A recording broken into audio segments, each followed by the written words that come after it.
Hello future doctor, कैसे हैं प्यारे प्यारे बच्चों। उम्मीद करें बहुत अच्छे से तैयारी कर रहे होंगे। आप लोगों का बहुत बहुत स्वागत और अभिनंदन है आपके फेवरेट चैनल न्यू लाइट प्रयास पे। तो प्यारे बच्चों, आज आपका पेपर डिस्कशन नीट का, जिसका टॉपिक था लोकोमोशन और मूवमेंट, और आपका था neural control and coordination. NEET का टेस्ट नंबर 10 का डिस्कशन लेके आए हैं। हमारा मिशन है यूट्यूब पे आप पढ़ने का अधिकार सबको और डॉक्टर बनने का भी अधिकार सबको। चलिए क्वेश्चन करते हैं। Question number 101, in our skeletal which one of the following cranial bone are paired. तो हमारे स्केलेटन में कौन सा क्रेनियल बोन, ध्यान रखना क्रेनियल पूछा है, अगर कोई दूसरा भी बोन पेयर्ड होगा तो उसको नहीं इंक्लूड करना होगा। तो फ्रंटल अनपेयर्ड होता है, पैराइटल पेयर्ड होता है, टेम्पोरल पेयर्ड होता है, फ्रंटल अनपेयर्ड होता है, स्फिनॉइड अनपेयर्ड होता है, इथमॉइड अनपेयर्ड होता है। तो अगर फ्रंटल और पैराइटल बोले तो यही पेयर्ड हैं, बाकी सब अनपेयर्ड हैं। पैराइटल और टेम्पोरल पेयर्ड हैं, बाकी फ्रंटल, ऑक्सीपिटल, इथमॉइड, स्फिनॉइड ये कैसे होते हैं, अनपेयर्ड। तो बी और ए यानी कि आंसर हो जाएगा आपका सेकेंड। ठीक है। और टोटल क्रेनियल बोन की संख्या होती है 8, 2 पेयर्ड वाले मिलके 4 हो जाते हैं, और बाकी फ्रंटल, इथमॉइड, स्फिनॉइड और ऑक्सीपिटल मिलके 4, एक एक। विच one of the following is the correct match total 4 limb bones. तो भाई कोई भी लिम्ब हो, हर लिम्ब में 30 बोन होते हैं। तो बेटा ये भी गलत हो गया, ये भी गलत हो गया, क्योंकि 30-30-60 होता है, 30-30-60 होता है। अब यहाँ पे 4 लिम्ब की बात करें तो ह्यूमरस, रेडियस, अल्ना, ये हो गया 3। उसके बाद कार्पल्स हो जाते हैं 8, मेटा कार्पल्स हो जाते हैं 5, और फैलेंजेस हो जाते हैं 14। यहाँ पे 60 में बात करें तो फीमर, टीबियो, फिबुला, उसका टार्सल्स जो होते हैं यहाँ पे कम हो जाएंगे, 1 कम हो गया, 7 हो गया। तो जो 1 कम हुआ है, कार्पल्स 8 है, टार्सल 7 है, तो यहाँ पे एक और बोन आ जाती है नी कैप, जिसका नाम होता है पटेला। इसके बाद बेटा आपका बाकी सेम रहता है, मेटाटार्सल 5 और phalanges 14। Coxal bone axial skeleton में, तो भैया एक्सियल स्केलेटन में आपका था स्कल, वर्टिब्रल कॉलम, स्टर्नम और रिब्स। अपेंडिकुलर स्केलेटन में आता है limbs and girdle. Coxal bone is the part of pelvic girdle, इसलिए ये भी गलत हो जाएगा। पूछा क्या है correct, scapula pelvic pectoral girdle में आता है। पेक्टोरल गर्डिल में टोटल बोन होती हैं 4, लेकिन अगर ईच हाफ की बात करें, ईच हाफ की, तो each half of pectoral girdle में 2 बोन आ जाएगा। एक फ्लैट ट्रायंगुलर बोन होगा जिसका नाम होगा स्कैपुला, और एक बेटा लॉन्ग बोन होगा जिसका नाम होगा विद 2 कर्वेचर। ये भी याद होना चाहिए, कितने कर्वेचर हैं, 2, जिसका नाम होता है क्लेविकल या collar bone. Which statement is incorrect for thick filament muscle fibre. Incorrect पूछा है, थिक फिलामेंट मतलब कि मायोसिन की बात कर रहा है। Each thick filament is a polymerise protein, बिल्कुल सही है, पॉलीमराइज होता है, और मोनोमर का नाम होता है मीरोमायोसिन। और सर ये जो मीरोमायोसिन होता है उसके 2 पार्ट होते हैं, एक हैवी होता है और एक लाइट होता है। लाइट वाला टेल होता है हैवी में, क्रॉस आर्म होता है जिसमें 2 भाग आते हैं, ग्लोब्यूलर हेड और शॉर्ट आर्म। तो globular head with short arm heavy part है, और इसको कलेक्टिवली हम लोग बोलते हैं क्रॉस आर्म। और यही क्रॉस आर्म एक्टिन से जुड़ता है और उसको ऐसे अंदर इनवर्ड पुल करता है। Each thick filament form by the actin protein, नहीं मायोसिन होना चाहिए था, यही गलत हो जाएगा। Active site for actin are located over meromyosin. Active site for actin बिल्कुल सही है। मीरोमायोसिन जो आपका यूनिट है, इस पे एक्टिन से जुड़ने की जगह पाई जाती है। 2 साइट पाए जाते हैं, एक होता है एटीपी बाइंडिंग साइट और एक होता है एक्टिन बाइंडिंग साइट। तो गलत हो गया बेटा, आपका थर्ड आंसर हो जाएगा, थर्ड। चलिए अगला क्वेश्चन 104। तो बेटा 104 में लिखा in the resting muscle fibre troponin partly covers. तो कहते हैं रेस्ट में मसल कॉन्ट्रैक्शन नहीं होता, तो इस समय हमें मायोसिन के हेड को एक्टिन से जुड़ने से रोकना है। तो जाहिर सी बात है, अगर वो जिस जगह पे एक्टिन के जिस जगह पे मायोसिन जुड़ता है, अगर वो खुला रहेगा तो जुड़ जाएगा, इसलिए कहते हैं उसको ढक दिया जाए, मास्क कर दिया जाए, जो करता है सब यूनिट ऑफ ट्रोपोनिन। कैल्शियम तो कह रहा है रेस्टिंग में तो भाई, और उस सब यूनिट का हटाने के लिए कौन आता है बेटा, कैल्शियम आयन। तो मास्किंग रेस्ट में होता है और अनमास्किंग ड्यूरिंग कॉन्ट्रैक्शन होता है, और कैल्शियम आयन अनमास्क्ड करता है। Calcium binding site on troponin, actin binding site on myosin, myosin binding site on actin. तो बड़ा ध्यान रखना, एक्टिन को ढकता है और किसके जुड़ने की जगह होती है, मायोसिन की। तो आंसर हो जाएगा 104 का थर्ड। उल्टा पुल्टा कर देगा ना, जैसे ये वाला एक्टिन ऑन मायोसिन, नहीं भाई, ये एक्टिन है, ये ढका हुआ है ट्रोपोनिन सी के जरिए, यानी सब यूनिट ऑफ ट्रोपोनिन, और यहाँ पे कौन जुड़ता है, myosin. Which type of muscle so striation. Striated muscle बेटा दो जगह देखने को मिलती है, एक तो स्केलेटल में और एक ही आपका कार्डियक में भी देखने को मिलती है। तो स्केलेटल मसल, कार्डियक दोनों हो जाएगा बोथ 1 एंड 3rd। लेकिन थोड़ा सा डिफरेंस भी है। अगर हम देखें तो स्केलेटल मसल सिलेंड्रिकल होती है, अनब्रांच्ड होती है और मल्टी न्यूक्लिएटेड होती है, जबकि कार्डियक मसल ब्रांच्ड होती है, सिलेंड्रिकल होती है, लेकिन यूनी न्यूक्लिएट होता है और कम्युनिकेशन जंक्शन पाया जाता है जिसका नाम होता है इंटरकैलेटेड डिस्क। ये डिफरेंस है स्केलेटल और कार्डियक में। Select the correct statement for human skeleton system. Human skeletal system के लिए करेक्ट स्टेटमेंट बताइए। Parietal bone and the temporal bone of the skull are joint with the help of dense fibrous connective tissue. तो sir dense fibrous connective tissue parietal bone and temporal bone of the skull ये joint करता है। सही बात है। आपको मालूम होना चाहिए ये जो स्कल के बोन होते हैं इसमें कैसा ज्वाइंट पाया जाता है, फाइब्रस या इमूवेबल ज्वाइंट होता है। तो फाइबर की तरह इसको सिल दिया जाता है, इसलिए एक नाम होता है सूचरल ज्वाइंट। पहले वर्टिब्रा का नाम होता है एटलस, दूसरे वर्टिब्रा का नाम होता है एक्सिस।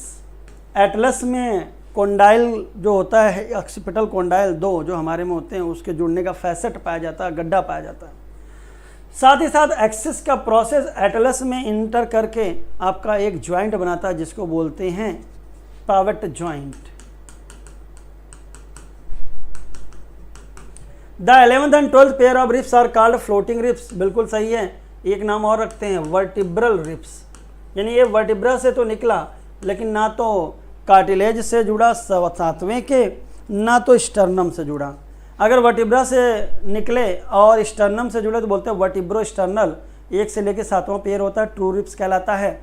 8वां 9वां 10वां पेयर वर्टिब्रा से तो निकला लेकिन 7वें के कार्टिलेज से जुड़ गया, इसलिए बोलते हैं वर्टिब्रोकॉन्ड्रल। और 11वां और 12वां निकलता है बेटा वर्टिब्रा से लेकिन हवा में ही लटक जाता है, इसलिए फ्लोटिंग बोलते हैं या वर्टिब्रल बोलते हैं। तो सारी बातें सही हैं। 106 का आंसर हो जाएगा 4th। The flat skull bone which fuse end to end with the help of dense fibrous connective tissue in the form suture। तो अभी आपको मैंने बताया ये फाइब्रस ज्वाइंट की कैटेगरी में आता है और इसको बोलते हैं इमूवेबल ज्वाइंट। इमूवेबल मतलब इसमें कोई भी मूवमेंट नहीं होगा। सैडल ज्वाइंट ये बेटा आपको याद होना चाहिए था, मेटाकार्पल एंड कार्पल के बीच में है, लेकिन सारे मेटाकार्पल नहीं, थंब वाले। कार्टिलेजिनस ज्वाइंट बेटा आपका in between the vertebra ribs और स्टर्नम के बीच में स्लाइटली मूवेबल होता है। ग्लाइडिंग ज्वाइंट बेटा कार्पल और टार्सल के बीच में मिलने को देखने को आता है।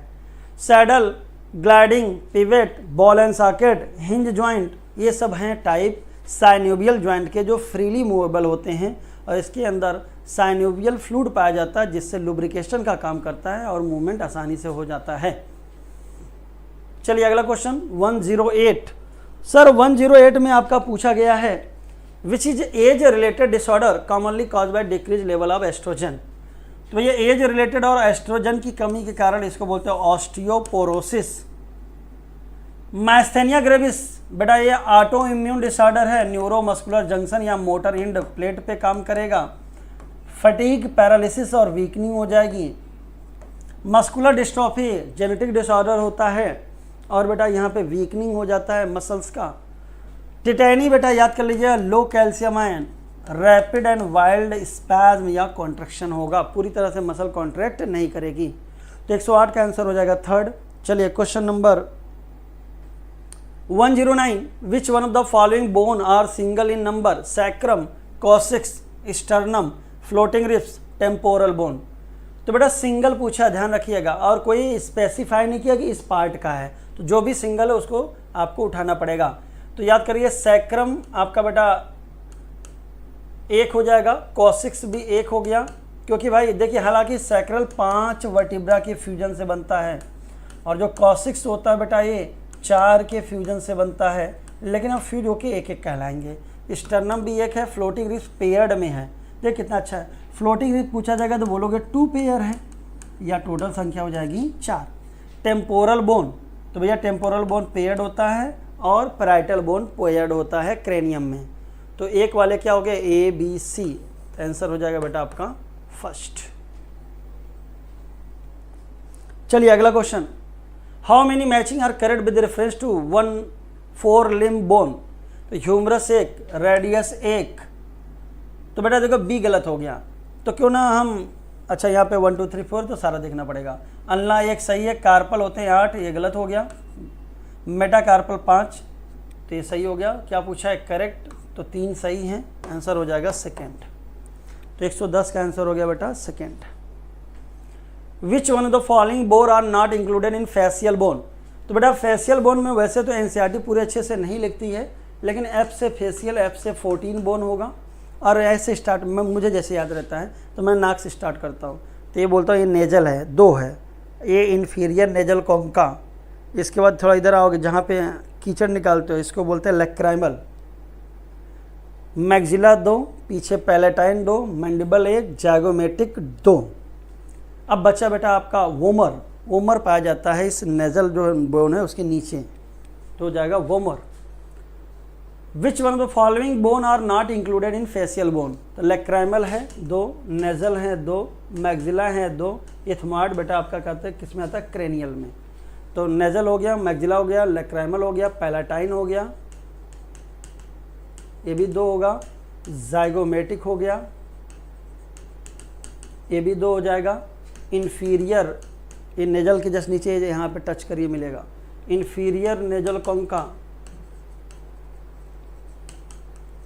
कॉन्का इसलिए बोलते हैं कि थोड़ा सा घुमावदार होता है, ये भी 2 हो जाएगा। अब जॉ में आ जाइए, मैंडिबल नीचे का आपका सिंगल हो गया, उसके बाद वोमर वो आपका 1 हो गया। तो जोड़िए कितना हो गया, 2 2 4 2 6 2 8 2 10 2 12 2 14, खत्म, याद हो जाना चाहिए आपको। चलिए ethmoid, sphenoid, frontal, parietal, occipital और टेम्पोरल एक क्रेनियल बोन के पार्ट होते हैं। 111 का आंसर हो जाएगा बेटा आपका fourth. Which of the following bone are included in axial skeleton? Axial में बेटा आपका ऐसे स्टार्ट करिए, बॉडी के जो एक्सिस में होगा, तो स्कल आएगा, वर्टिब्रल कॉलम आएगा, स्टर्नम आएगा और रिब्स आएंगे। चलिए सैक्रम, ये बेटा वर्टिब्रल कॉलम का पार्ट है, कॉसिक्स वर्टिब्रल कॉलम का पार्ट है तो आएगा, स्टर्नम है, ये है, floating ribs, temporal bone school का पार्ट है, तो सारे आएंगे। तो आंसर हो जाएगा fourth, A B C D E। 112 का आंसर हो गया fourth. The white muscle fibre contain, देखिए वाइट है तो मायोग्लोबिन कम होगा और MM कम होगा, तो मायोग्लोबिन भी कम हो गया और माइटोकॉन्ड्रिया भी क्या हो गया बेटा आपका कम। तो फिर तो बोलिए मायोग्लोबिन कम, माइटोकॉन्ड्रिया कम, जाहिर सी बात जल्दी थकेगी लेकिन काम तेजिस करेगी। काम तेजिस करने के लिए एंडोप्लाज्मिक रेटिकुलम या सार्कोप्लाज्मिक रेटिकुलम ज़्यादा होना चाहिए। तो few mitochondria, high sarcoplasmic reticulum, ये बात सही हो गया। तो मायोग्लोबिन कम कैसे याद होगा, वाइट है यानी मायोग्लोबिन कम है, माइटोकॉन्ड्रिया कम है, सार्कोप्लाज्मिक रेटिकुलम ज़्यादा है, एनारोबिक हो जाएंगे, जल्दी थकेंगे लेकिन फास्ट काम करेंगे। आंसर हो जाएगा 113 का पहला। Which of the following are correct representation of sarcomere? 2 successive Z line के बीच में आता है I/2 और बीच में आता है A band. I band reduce होता है, A बैंड कांस्टेंट रहता है, तो I/2 A, I/2 A/2। तो भैया ऑल करके यहाँ से आप ध्यान रखिएगा बेटा, अगर आपको देखना पड़ेगा तो इसमें से जैसे कई लोग मैथ लगा लेंगे तो देखो क्या कर लेंगे, I/2, फिर A/2, A/2, I/2 जोड़ोगे तो ये भी बराबर आएगा, I प्लस ए भी बराबर आएगा। लेकिन बेटा आपको मैं 100% बोल रहा हूँ, पहला लगाइएगा, लड़ाई झगड़ा भी कर लिया जाएगा, टेंशन नहीं है। जैसे इमेजिन करो, अगर ये पूरा I बैंड है और ये पूरा A बैंड है, तो भैया ये I प्लस ए सार्कोमियर थोड़ी ना है। सार्कोमियर क्या बोलते हैं, दो जेड लाइन के बीच में, यानी I का एक हाफ हिस्सा पूरा A, उसके बगल वाला A, और फिर I का हाफ हिस्सा, यही सार्कोमियर है। मैथ वाला काम नहीं चलता यहाँ पे कि जोड़ घटाना करके बता दीजिए। तो 114 का आंसर हो जाएगा पहला, ठीक है ना। नहीं तो कई लोग कहेंगे सर ये तो जोड़ ले लेंगे हम, तो यहाँ मैथ नहीं है भाई साहब ना। विच one of the following is not included in the hand limb bone. Hand limb bone में कौन नहीं आएगा, तो टार्सल आएगा, मेटाटार्सल आएगा, फीमर आएगा। अल्ना और रेडियस किस में आता है, फोर लिम्ब में। टार्सल की संख्या 7 होती है, मेटाटार्सल 5 होता है, फीमर 1, टीबिया एंड फिबुला 1-1, बाकी फैलेंजेस हो जाते हैं बेटा 14। तो 115 का आंसर हो गया fourth. How many matching are correct, cartilaginous joint, vertebral column. देखिए कार्टिलेजिनस ज्वाइंट, दो बोन के बीच में कार्टिलेज आएगा, कोई भी साइनोवियल फ्लूइड नहीं होगा और स्लाइटली मूवेबल होगा। वर्टिब्रल कॉलम कार्टिलेजिनस ज्वाइंट होता है इन बिटवीन दो वर्टिब्रा। स्टर्नम और रिब्स के बीच में भी कार्टिलेजिनस ज्वाइंट होता है। साइनोवियल ज्वाइंट सबसे कॉमन होता है, फ्रीली मूवेबल होता है। Ball and socket, hinge joint synovial होता है। कार्टिलेजिनस ज्वाइंट सैडल नहीं, ये भी साइनोवियल है। फाइब्रस ज्वाइंट पीवेट नहीं, ये भी साइनोवियल है। फाइब्रस ज्वाइंट में आता है बेटा आपका स्कल के जो हैं बोन या क्रेनियल बोन। तो 2 गलत हो गए, 3 सही हो गए, तो आंसर हो जाएगा फोर्थ। क्या पूछा है, करेक्ट। तो 116 का आंसर हो गया फोर्थ। असर्शन है इन ह्यूमन कार्डियक मसल और इनवॉलंटरी नेचर। देखिए कार्डियक मसल देखने में तो स्ट्राइप्ड हैं, स्केलेटल की तरह हैं, लेकिन फंक्शनली आपके इनवॉलंटरी होती हैं। In human cerebrum does not directly control the activities of cardiac muscle. तो पूछा जाएगा इनवॉलंटरी क्यों है, तो कहते हैं जिसको ब्रेन डायरेक्टली कंट्रोल करता है वो क्या होता है, वॉलंटरी, यानी सोच विचार के करें। और जिसमें ब्रेन कंट्रोल तो करेगा लेकिन डायरेक्टली यानी थिंकिंग नहीं आएगी, तो उसको हम लोग बोलते हैं बेटा इनवॉलंटरी मसल। तो भाई ये कह भी रहा है कि डायरेक्टली कंट्रोल नहीं है इसलिए इनवॉलंटरी है, तो एक्सप्लेनेशन भी हो गया है। तो आंसर हो जाएगा फोर्थ, सही भी है और करेक्ट एक्सप्लेनेशन भी है। The elastic fibre which bisect I band is known. तो आसानी हो गया बेटा, आई बैंड को जो बाइसेक्ट करता है वो जेड लाइन होता है। जेड लाइन थोड़ी सी थिक होती है और इलास्टिक होती है। इलास्टिक क्यों होती है कि जब भैया मसल कॉन्ट्रैक्शन होगा तो जेड लाइन अंदर की तरफ जाएगी, लेकिन जब रिलैक्स होगा तो इलास्टिक होने के कारण अपने आप ओरिजिनल पोजीशन पे पहुंच जाएगी। एम लाइन बेटा ए बैंड के जो मायोसिन फाइबर होते हैं उसको जोड़ता है, लेकिन ये थिन होता है और मेम्ब्रेनस होता है। तो आंसर हो जाएगा 118 का second. 119 progressive degeneration of skeletal muscle mostly due to genetic disorder. तो भैया एक जीन होता है लार्जेस्ट जीन जिसका नाम है डिस्ट्रोफिन जीन। ये लार्जेस्ट जीन है बेटा, और अगर ये जीन गड़बड़ा गया तो जाहिर बात इससे रिलेटेड बीमारी होगी। ऐसे याद कर लीजिएगा भाई, जीन से रिलेटेड कौन हो जाएगा, डिस्ट्रोफिन जीन से समझ जाइएगा, muscular dystrophy. Osteoporosis age related disorder होता है, फीमेल में ज़्यादा चांसेस ऑफ फ्रैक्चर बढ़ जाता है due to low level of estrogen. ये एस्ट्रोजन नहीं है क्योंकि मेंस्ट्रुअल साइकिल रुक गई after menopause. Myasthenia gravis auto immune disorder होता है, न्यूरोमस्कुलर जंक्शन या मोटर इंड प्लेट को अफेक्ट करता है। पैरालिसिस, वीकनिंग और फटीग इसके सिम्टम्स होते हैं। टिटेनी में बेटा low calcium and wild spasm.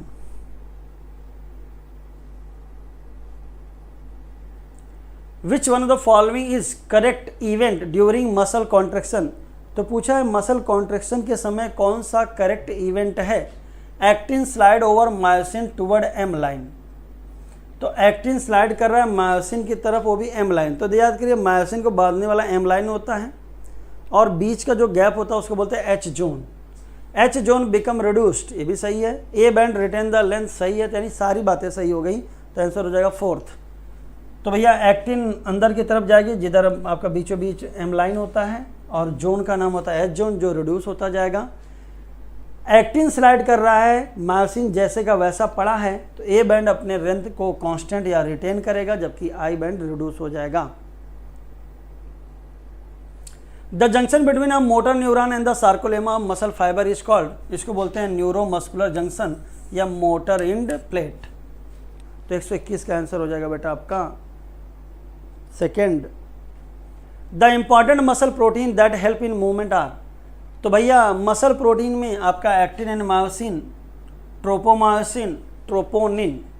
तो muscle protein that help in movement, तो भाई साहब अगर हम देखें तो एक्टिन फिलामेंट मेन है और मायोसिन थिक फिलामेंट है, लेकिन जब हमने डिटेल में देखा तो एक्टिन में 3 पार्ट मिले, एक तो ट्रोपोमायोसिन मिला, एफ एक्टिन मिला और रेगुलर इंटरवल पे क्या मिला, troponin.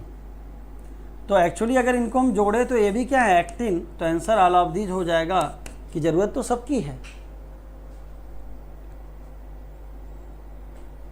What is the correct sequence of organisation of skeletal muscle, तो सबसे छोटी यूनिट होती है मायोफाइब्रिल, जो एक्टिन और मायोसिन के अल्टरनेट बैंड बनते हैं, पैरेलल अरेंज होते हैं। ये मसल फाइबर के सार्कोप्लाज्म में पाए जाते हैं, यानी उससे बड़ा हो गया मसल फाइबर। मसल फाइबर मिलके बनाते हैं मसल बंडल, जिसको बोलते हैं फैजिकिल, और यही मसल बंडल जुड़ के बनाते हैं स्केलेटल मसल। तो पहला ही आपका सही हो गया। अगला क्वेश्चन एक और बनता बेटा, एक वर्ड और आता जो पीवाईक्यू में भी आया है, फैसिया। तो फैजिकिल बंडल है और ये बंडल को चिपकाया जाता है बाहर से, क्योंकि भाई कई बंडल है तो आपस में चिपकेगा। तो कॉमन कोलेजिनस कनेक्टिव टिश्यू जिसका नाम है fascia,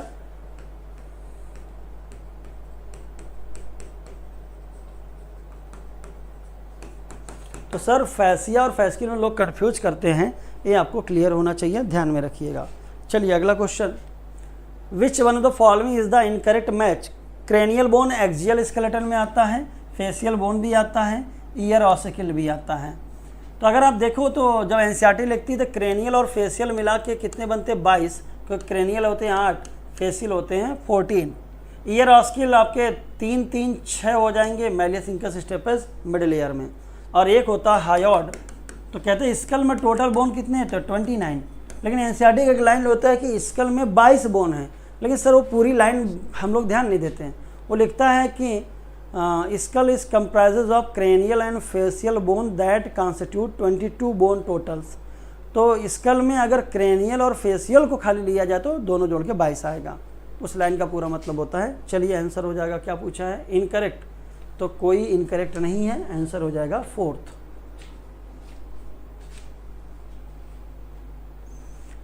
sliding filament theory can be best explained as, तो भैया स्लाइडिंग फिलामेंट थ्योरी बोलता है कि मसल जो जब कॉन्ट्रैक्शन होता है तो ऐसा नहीं कि एक्टिन और मायोसिन कॉन्ट्रैक्ट होते हैं, स्लाइडिंग होती है। क्या होती है, स्लाइडिंग।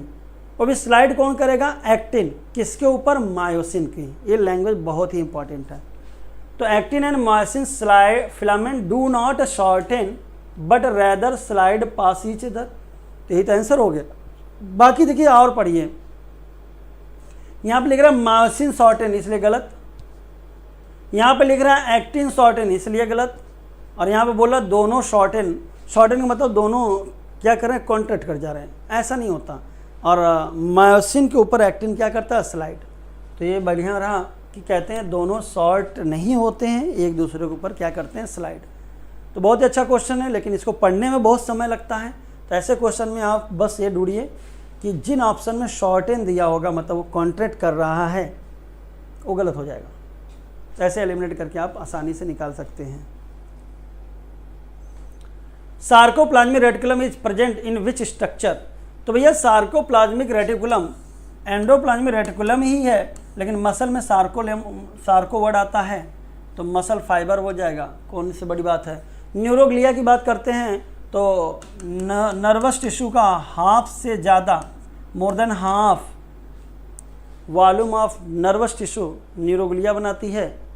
ऑल कनेक्टिव टिश्यू, तो भैया कनेक्टिव टिश्यू ऑल बोल दिया तो यहाँ पे नहीं लिया जाएगा, क्योंकि भाई एंडोप्लाज्मिक रेटिकुलम तो होगा, लेकिन सार्कोप्लाज्मिक रेटिकुलम मसल के लिए यानी मस्कुलर टिश्यू के लिए यूज किया जाता है।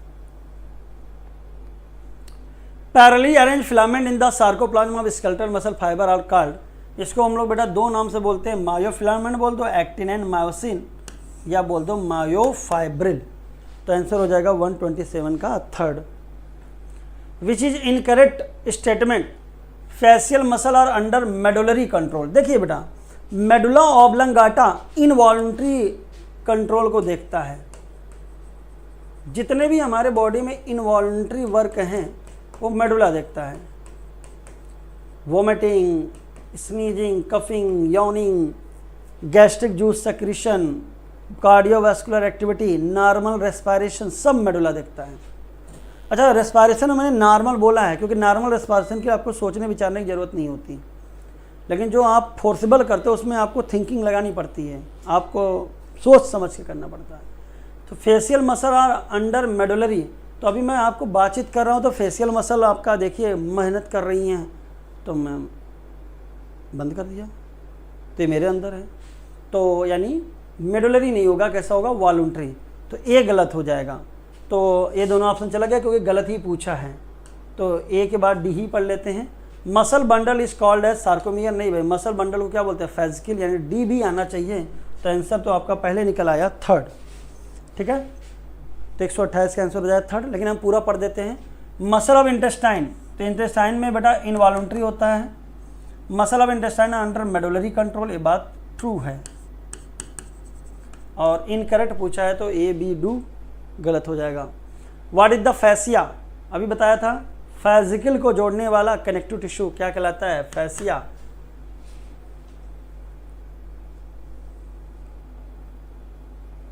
Coxal bone is a part of, तो पेल्विक गर्डिल का पार्ट होता है, और पेल्विक गर्डिल में दो कॉक्सियल बोन होते हैं,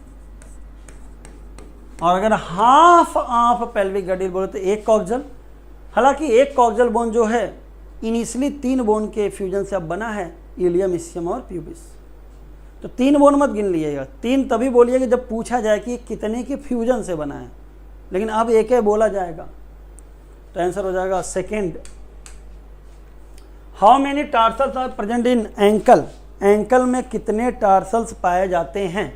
तो टार्सल देखिए ऐसे लिखा करिए, T7, कार्पल 8।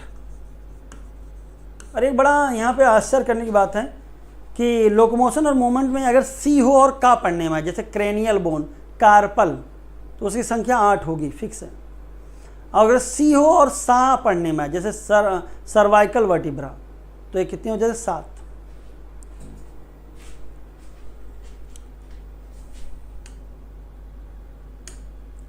चलिए क्वेश्चन नंबर 132।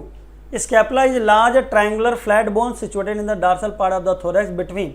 अब देखिए मुझे कैसे याद रहता है, एस से याद रहता है। एस से अगर मैं पढ़ूँ तो सेकेंड आता है, और एस से आता है 7, तो ये से उठा लूँगा, सेकेंड एंड 7 रिप्स। अब कई लोग बोलेंगे सर एस से आता है 6 भी, लेकिन भाई आप थोड़ा दिमाग लगाइएगा, एस ही वाला है, सेकेंड और S he 7।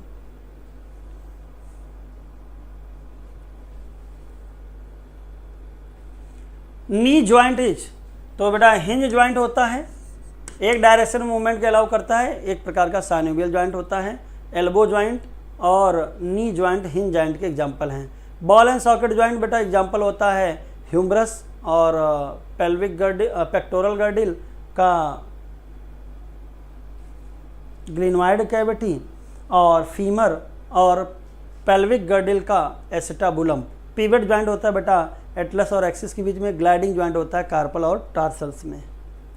Which one of the following is included in the appendicular skeleton. Coxal bone बेटा गर्डिल में आता है, पेल्विक के, tibia, fibula, scapula, pectoral girdle, यानी सब अपेंडिकुलर में आते हैं, क्योंकि अपेंडिकुलर स्केलेटन में आता है लिम्स और their girdles. The pectoral girdle consist of, तो भैया पेक्टोरल गर्डिल अगर बोला जाए तो टोटल जोड़ के बताइएगा, तो टोटल क्या हो जाएगा, 2 स्कैपुला 2 क्लेविकल, तो 2 स्कैपुला एंड 2 क्लेविकल हो जाएगा। लेकिन अगर यही क्वेश्चन में हम पूछ देते हाफ, तब एक तरफ का बताइएगा, 1 स्कैपुला और 1 क्लेविकल, तो आंसर हो जाएगा 135 का सेकंड। तो प्यारे बच्चों ये रहा डिस्कशन, आगे का डिस्कशन कराएंगे शैलेंद्र सर, फिर उसके बाद विक्रम सर। उम्मीद करते हैं अच्छे से आपने किया होगा तैयारी। Thank you so much, bye bye, take care. So hello everyone, question number 101 to 135 Manish sir ने डिस्कस किया। मैं question number 136 to 170 onwards I will be discussing. Question number 136 assertion and reason type का क्वेश्चन है। Calcium ion are important for muscle contraction. तो ये सही है, calcium ions जो होते हैं ये रिलीज होंगे, इनका स्टोर हाउस होता है सार्कोप्लाज्मिक रेटिकुलम। जो एंडोप्लाज्मिक रेटिकुलम मसल के सार्कोप्लाज्म में होता है उसे सार्कोप्लाज्मिक रेटिकुलम बोलते हैं, और ये स्मूथ टाइप का होगा। ये स्टोर करता है कैल्शियम आयन को, और ये रिलीज करेगा कैल्शियम आयन को जब ये मोटर न्यूरॉन से यहाँ पर इम्पल्स पहुंचेगी। इसके बाद जब कैल्शियम जो होगा ये ट्रोपोनिन, ट्रोपोनिन में जो 3 कंपोनेंट्स हैं उसमें से जो सी वाला है, CTI, ये 3 कंपोनेंट्स हैं इसके, इसमें सी के साथ ये कैल्शियम बाइंड करता है और इसके बाद ये अनमास्किंग करेगा। तो ये स्टेटमेंट यहाँ पर सही है। नेक्स्ट रीजन जो दिया हुआ है, increase in calcium ion level leads to the binding of calcium with a subunit of troponin on actin filament and thereby remove the masking of active site for myosin. Myosin की जो active sites हैं actin पे उनकी unmasking करता है, और इसी की वजह से फिर ये क्रॉस ब्रिज का फॉर्मेशन होगा, कॉन्ट्रैक्शन होगा। तो रीजन भी सही दिया हुआ है और एक्सप्लेनेशन भी एकदम सही है। तो 136 का आंसर होगा fourth. Both assertion and reason are correct and reason is the correct explanation of assertion. Question number 136। Now we move to question number 137। Again assertion and reason. all locomotion are movements but all movements are not locomotion। सारे के सारे locomotion movements हैं but all type of movements are not considered as locomotion. तो ये सही है। Movements क्या है? मूवमेंट्स जो है displacement of body parts.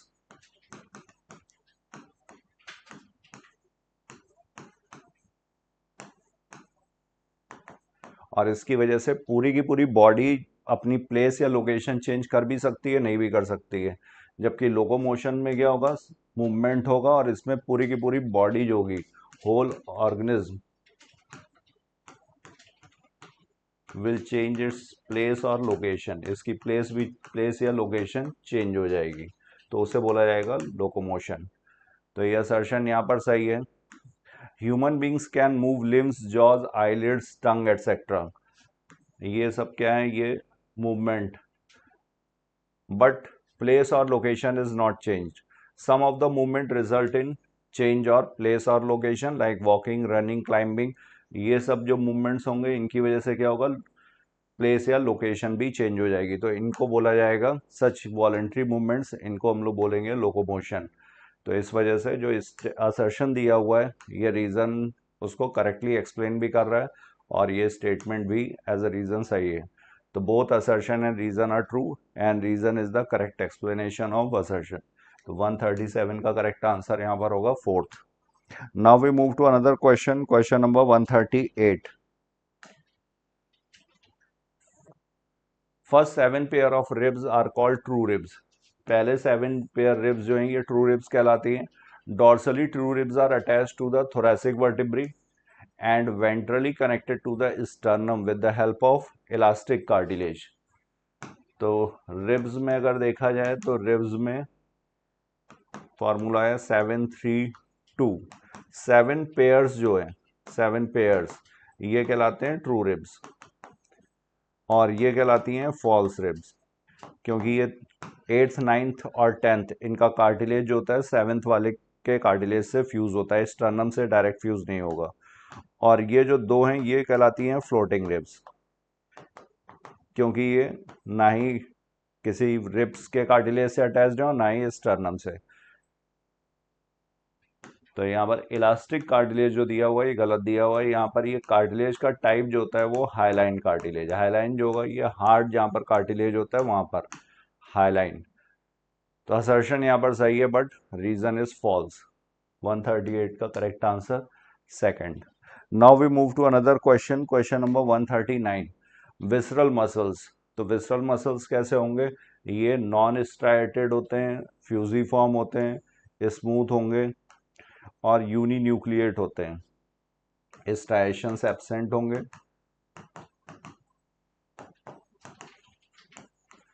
Fusiform होते हैं। फ्यूजिफॉर्म का मतलब एंड्स इनके टेपर होंगे और बीच में ये फूला हुआ है, तो इसको बोलते हैं फ्यूजिफॉर्म या स्पिंडल शेप बोलते हैं इसी को। और यूनिन्यूक्लिएट है, ये सिर्फ एक न्यूक्लियस प्रेजेंट है। तो नॉन स्ट्राइटेड, स्मूथ, और ये इनवॉलेंट्री। इनवॉलेंट्री का मतलब हमारी इच्छा के अधीन नहीं है। Non striated, smooth and involuntary. Striated यहाँ पर गलत दिया हुआ है, स्ट्राइटेड वॉलेंट्री गलत दिया हुआ है, और non striated smooth voluntary, smooth ठीक है बट वॉलेंट्री गलत है। तो आंसर होगा यहाँ पर non striated, smooth and involuntary. 139 is first. Now we move to question number 140।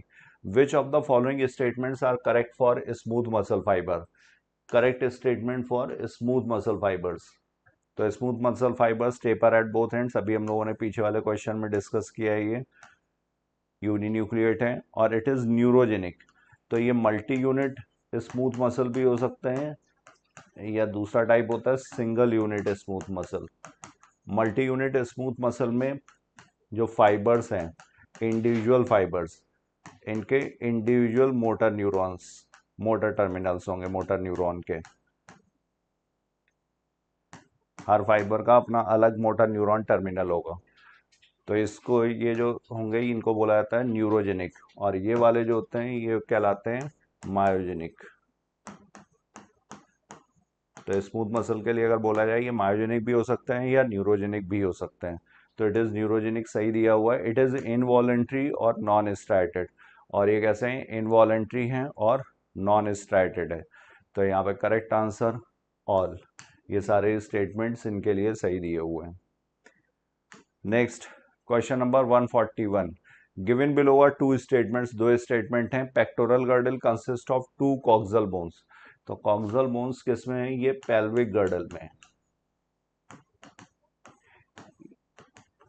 Each half of pectoral girdle, pelvic girdle is made up of two coxal bone. यहाँ पर पेक्टोरल गर्डल दिया हुआ है। पेक्टोरल गर्डल का जो half होगा वो एक क्लेविकल और एक स्कैपुला। स्कैपुला ट्रायंगुलर बोन है, सेकेंड टू सेवेंथ रिब के बीच में सिचुएटेड है, डॉर्सल साइड पर है। तो ये स्टेटमेंट यहाँ पर गलत हो गया। Each coxal bone is formed by the fusion of three bones, ये सही है, एलियम, इस्चियम और प्यूबिस। ये तीन यहाँ पर बोन्स हैं।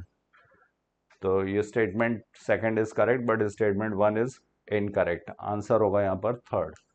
141st is third. Now we move to another question. Question number 142. Select the correct match for skeletal system of human. Axial skeleton. Axial skeleton मतलब जो हमारी सेंट्रल एक्सेस, लॉन्गिट्यूडनल एक्सेस है उसके अलॉन्ग जो सिचुएटेड है। तो axial skeleton 126 bones का नहीं, ये कितना है, ये 80 बोन्स का है। 126 बोन्स ये होती हैं अपेंडिकुलर स्केलेटन में। तो एक्सियल स्केलेटन में 80 बोन्स, और ये किसका बना हुआ है, स्कल होगा, इसमें वर्टिब्रल कॉलम होगा, वर्टिब्रल कॉलम के बाद रिब्स और स्टर्नम, ये सेंट्रल एक्सेस पर होंगे। स्कल, स्कल में क्रेनियम और फेशियल, क्रेनियल और फेशियल, क्रेनियम ब्रेन बॉक्स और फेशियल बोन्स जो फेस की बोन्स हैं। तो ये क्रेनियल बोन्स जो होती हैं इनका नंबर है यहाँ पर 8 और ये है 14। तो ये टोटल हो गया 22, ये सही दिया हुआ है। वर्टिब्रल कॉलम, वर्टिब्रल कॉलम में 24 नहीं, टोटल बोन्स होती हैं 26। 7 है सर्वाइकल, थोरैसिक है यहाँ पर 12, उसके बाद लंबर 5, लंबर के बाद यहाँ पर सैक्रल, सैक्रल में यहाँ पर होंगे एक बोन, और कॉकेक्स, कॉकेक्स में भी एक। तो 12, 7, 19, 5, 24, 1, 25 और 1, 26। तो ये 24 यहाँ पर गलत दिया हुआ है। रिब्स, रिब्स अभी हम लोगों ने देखा था, रिब्स का फॉर्मूला होता है 7, 3, 2, 7 पेयर्स ये ट्रू रिब्स, और ये 3 पेयर्स फॉल्स रिब्स, और ये 2 पेयर्स फ्लोटिंग रिब्स। तो 7, 3, 2 ये टोटल हो गई 24। तो ये भी गलत दिया हुआ है। आंसर यहाँ पर सही है 142 का second. Now we move to another question, question number 143। Ribs are of three types, true, false and floating. Ribs are included in axial skeleton. तो ये सही है, डिस्कस किया अभी हम लोगों ने। एक्सियल स्केलेटन जो सेंट्रल एक्सिस के अलोंग होगा, इसमें स्कल, वर्टिब्रल कॉलम, रिब्स और स्टर्नम, ये सारे। और रिब्स का नंबर कितना है, तो रिब्स होंगी टोटल 7, 3, 2 और ये सब पेयर्स हैं, तो ये हो गया 12 pairs. True, false and floating. True ribs जो होती हैं, इनका अगर नाम पूछा जाए तो ट्रू रिब्स को हम लोग और क्या बोल सकते हैं, तो true ribs are vertebrosternal ribs. इनको वर्टिब्रो स्टर्नल रिब्स बोलते हैं। डॉर्सल साइड में ये वर्टिब्रल कॉलम से जुड़ी हुई है, वेंट्रल साइड पे ये स्टर्नम से। ट्रू रिब्स के बाद फॉल्स रिब्स। फॉल्स रिब्स को हम लोग बोलते हैं वर्टिब्रो कॉन्ड्रल रिब्स। ये जो 7th रिब है उसके कार्टिलेज से ये 8th, 9th और 10th रिब के कार्टिलेज जुड़ते हैं, हाईलाइन कार्टिलेज है। इसके बाद है फ्लोटिंग रिब्स। फ्लोटिंग रिब्स सिर्फ डॉर्सल साइड में वर्टिब्रल कॉलम से एसोसिएटेड है, वेंट्रल साइड पे स्टर्नम से फ्री है, इसीलिए फ्लोटिंग रिब्स, और इनको बोला जाता है वर्टिब्रल रिब्स। और रिब्स कैसी हैं, ये फ्लैट बोन्स हैं। तो यहाँ पर दोनों ही स्टेटमेंट सही हुए, 143, both statement 1 and statement 2 are correct. Answer होगा यहाँ पर 4th। Now we move to another question, question number 144। Which of the following statement about the mechanism of muscle contraction are correct. Mechanism में कौन सा सही है। Neurotransmitter is released when the neural signal reaches the motor end plate. Release when the neural signal reaches the motor end plate. Motor end plate क्या है, तो motor end plate जो terminals हैं मोटर न्यूरॉन के, plus sarcolemma और muscle fibre, जो इसकी plasma membrane है उसको सार्कोलेमा बोलते हैं, इसको बोलते हैं मोटर एंड प्लेट या न्यूरो मस्कुलर जंक्शन। तो न्यूरोट्रांसमीटर रिलीज होगा, और न्यूरोट्रांसमीटर यहाँ पर कौन सा होता है, एसिटाइल कोलिन, इसको बोलेंगे एसिटाइल कोलिन। तो ये सही स्टेटमेंट है। Muscle contraction is initiated by A signal sent by CNS via motor neuron. ये भी सही है, मसल कॉन्ट्रैक्शन की शुरुआत होती है सिग्नल जो सेंड किया जाता है सीएनएस से via motor neuron. During muscle contraction isotropic band gets elongated. Isotropic band जो होगा ये एक्टिन फाइबर्स का बना होता है, दो जेड लाइन इसको बाइसेक्ट कर रही होती है, और ये बीच में यहाँ पर प्रेजेंट होगा मायोसिन। मायोसिन जो होता है ये थिक बैंड है, तो ये जब कॉन्ट्रैक्शन होगा तो दोनों जेड लाइंस जो हैं ये पास पास आती हैं, ये जेड लाइंस है। तो यहाँ पर आइसोट्रोपिक बैंड जो होगा इलोंगेट नहीं, ये इसकी नैरोइंग हो जाएगी, गेट्स इलोंगेटेड यहाँ पर गलत दिया हुआ है। Repeated activation of the muscles can lead to lactic acid accumulation. Anaerobic respiration होगा, ऑक्सीजन सप्लाई सफिशिएंट नहीं होगी, तो इसकी वजह से लैक्टिक एसिड का एक्यूमुलेशन होता है, ये भी सही है। तो यहाँ पर first, second and fourth statement are correct. Answer होगा हमारा first, 144 is first. Now we move to another question, question number 145। Select the correct option for the given diagram. तो ये अपर लिम्ब दिखाया गया है, प्लस यहाँ पे पेक्टोरल गर्डल भी दिखाया गया है, ये क्लेविकल और ये स्कैपुला, ये half of the pectoral girdle. इसके बाद यहाँ पर ये ह्यूमरस हो गया, ये थंब के साइड में जो होगा ये रेडियस ऊपर की तरफ, और ये अल्ना। इसके बाद ये यहाँ पर कार्पल्स, जो रिस्ट बोन ग्लाइडिंग जॉइंट यहाँ पर है, इनका नंबर होगा 8। और इसके बाद फिर ये मेटाकार्पल्स जो पाम बनाते हैं, मेटाकार्पल्स हैं 5। और फिर ये डिजिट्स में फैलेंजेस, और फैलेंजेस का फॉर्मूला होगा, थंब में 2 प्रेजेंट हैं, बाकी में 3। टोटल अपर लिम्ब में बोन्स होती हैं 30।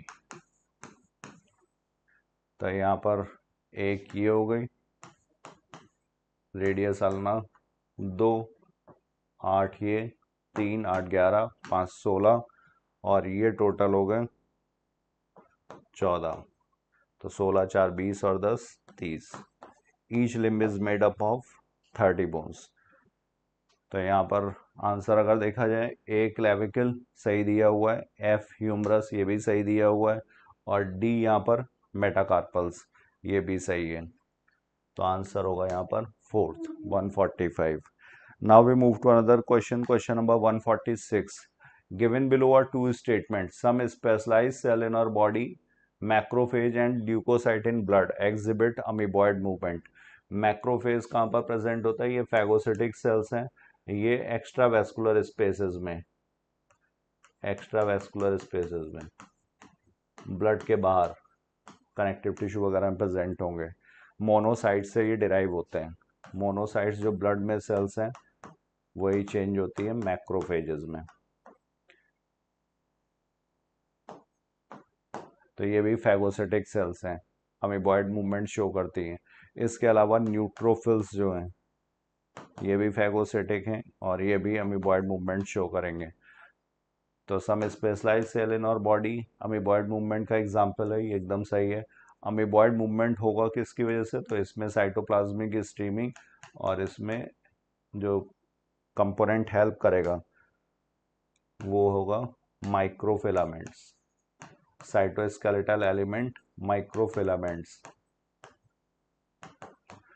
Ciliary movement occurs in most of our internal tubular organs, hollow tubular organs, which are lined by ciliated epithelium.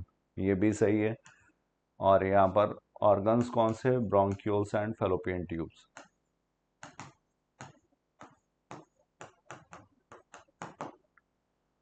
– 146 का correct answer, both statement 1 and 2 are correct. Now we move to another question, question number 147. Which of the following are included in rib cage? तो rib cage पूरा जो बना हुआ है वो dorsal side में अगर देखा जाए तो थोरैसिक वर्टिब्री और लेटरल साइड में रिब्स और वेंट्रल साइड में ये स्टर्नम। तो यहाँ पर करेक्ट आंसर होगा all. 147 is fourth. Now we move to another question, question number 148.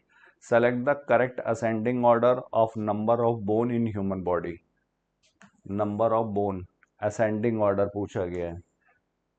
तो sacrum, sacrum single bone sacrum. इसके बाद फिर पैराइटल बोन, पैराइटल बोन्स कितनी हैं? ये पेयर्ड है 2। फ्लोटिंग रिब्स ये कितने हुए? ये 4। और लंबर वर्टिब्री, लंबर वर्टिब्री होते हैं 5। तो करेक्ट सीक्वेंस जो दिया हुआ है थर्ड में। पैराइटल बोन्स जो हैं ये कहाँ पर? ये स्कल में, स्कल में जो क्रेनियम है, ब्रेन बॉक्स। पैराइटल जो साइड में, पैराइटल, पैराइटल है, एथमॉइड है, स्फेनॉइड है, टेम्पोरल है और ऑक्सीपिटल, ऑक्सीपिटल और इसके अलावा फ्रंटल। इसमें से पैराइटल और टेम्पोरल ये पेयर्ड है, बाकी सब सिंगल। तो टोटल हो गई यहाँ पर 8 बोन्स क्रेनियम में, लेकिन पैराइटल पूछा गया तो पैराइटल सिर्फ 2। तो करेक्ट आंसर यहाँ पर 148 is third. Now we move to another question.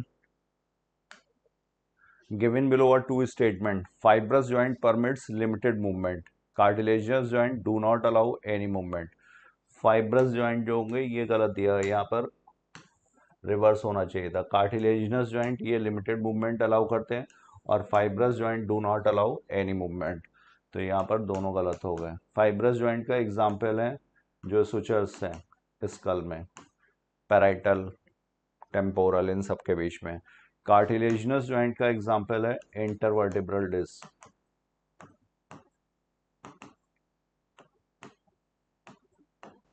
Cartilaginous joint 149 का करेक्ट आंसर होगा यहाँ पर। Both statement 1 and 2 are incorrect. Next, select the correct option for the given diagram. यहाँ पर करेक्ट ऑप्शन, तो ये रिब्स दिखाए गए, पूरा थोरेसिक केज है और यहाँ पर बात हो रही है रिब्स की, तो ये 7 पेयर्स, ये क्या है, ये ट्रू रिब्स। और डी 8 9 10, ये 3 होती हैं 3 pairs false ribs. False ribs क्यों बोलते हैं, क्योंकि ये जो 7th वाला है इसके कार्टिलेज से जाकर के ये जुड़ती हैं, स्टर्नम से नहीं। इस बाकी जो है वो स्टर्नम से डायरेक्ट जुड़ी हुई हैं, तो यहाँ पर ये फॉल्स रिब्स हो गई। और इसके बाद ये जो है ये फ्लोटिंग रिब्स, ये ना ही कार्टिलेज से जुड़ी हुई हैं और ना ही स्टर्नम से डायरेक्ट या इनडायरेक्ट किसी तरीके से भी नहीं, तो इसलिए ये फ्लोटिंग रिब्स। तो यहाँ पर आंसर ए स्टर्नम सही दिया हुआ है और सी ट्रू रिब्स ये भी सही दिया हुआ है और ई फ्लोटिंग रिब्स, ई यहाँ पर फ्लोटिंग रिब्स ये भी सही है, तो आंसर होगा 4th। Now we move to another question, question number 151। Select the incorrect option for the given diagram. यहाँ पर आपको इनकरेक्ट बताना है, तो ये सर्वाइकल वर्टिब्री दिखाया गया है। सर्वाइकल वर्टिब्री का मैमल्स में यूजुअली नंबर कितना होता है, 7, बट इसके एक्सेप्शन भी हैं। एक्सेप्शन है इसका sloth, example sloth slowest mammal, इसमें 7 से कम भी हो सकती है। फिर ये थोरेसिक वर्टिब्रा, थोरेसिक वर्टिब्रा कितने हैं, 12 थोरेसिक। इसके बाद ये लंबर वर्टिब्रा, लंबर वर्टिब्रा कितने हैं, 5। और इसके बाद ये फिर है सैक्रम और ये कॉकेक्स, नंबर होगा 1 1, सैक्रम 1 कॉकेक्स 1। ये 5 बोन के फ्यूजन से बनता है और ये 4 बोन्स के फ्यूजन से। तो यहाँ पर C lumbar vertebra, D coccyx, ये गलत दिया हुआ है। Now we move to another question 152। Select the incorrect match. Amoeba streaming of protoplasm सही है, और इसमें साइटोस्केलेटल एलिमेंट कौन सा इन्वॉल्व है, तो साइटोस्केलेटल एलिमेंट ये यहाँ पर होगा माइक्रोफिलामेंट, और it is a type of simple movement. Tentacles, tentacles जो होंगे मूवमेंट के लिए भी रिस्पॉन्सिबल हैं और लोकोमोशन के लिए भी रिस्पॉन्सिबल हो सकते हैं। और ये किस में है, ये हाइड्रा में, coelenterates. Cilia in paramecium, movement of food through cytopharynx, simple movement के लिए भी है और ये लोकोमोशन के लिए भी रिस्पॉन्सिबल है। तो सेम स्ट्रक्चर मूवमेंट के लिए भी और लोकोमोशन के लिए भी रिस्पॉन्सिबल है। तो इनकरेक्ट यहाँ पर कौन सा होगा, मूवमेंट एब्सेंट प्लांट्स, प्लांट्स में मूवमेंट प्रेजेंट है। Answer 152 is 4th। Now we move to another question, question number 153। Select the incorrect match. Acetylcholine, acetylcholine क्या है, ये न्यूरोट्रांसमीटर, ठीक है, न्यूरोमस्कुलर जंक्शंस पर रिलीज होते हैं ये एसिटाइल कोलिन। कॉन्ड्राइटिन सॉल्ट, ये क्या है, ये कार्टिलेज का कंपोनेंट है chondroitin salt. Calcium salts, calcium salts कहाँ पर, कैल्शियम का डिपोजिशन होता है बोन में, इसी की वजह से ये हार्ड और नॉन प्लायबल होगा। कैल्शियम सॉल्ट्स मेनली कौन से, तो कैल्शियम फॉस्फेट, फॉस्फेट के फॉर्म में होगा, लगभग 85% तक है ये। Pelvic girdle, pelvic girdle hard, तो हार्ड यहाँ पर गलत दिया हुआ है। हार्ड क्या है, ये यू शेप्ड बोन है जो प्रेजेंट है at the base of buccal cavity, base of buccal cavity. और ये ओनली नॉन आर्टिकुलेटिंग बोन है, नॉन आर्टिकुलेटिंग बोन, किसी के साथ ज्वाइंट नहीं बना रही है, non articulating bone of the human body.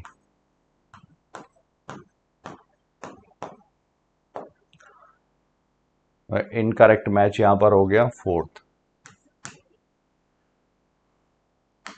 Next, in the given example how many are a type of bone, इसमें से कितनी बोन के एग्जाम्पल हैं, तो हाईलाइन क्या है, हाईलाइन कार्टिलेज है,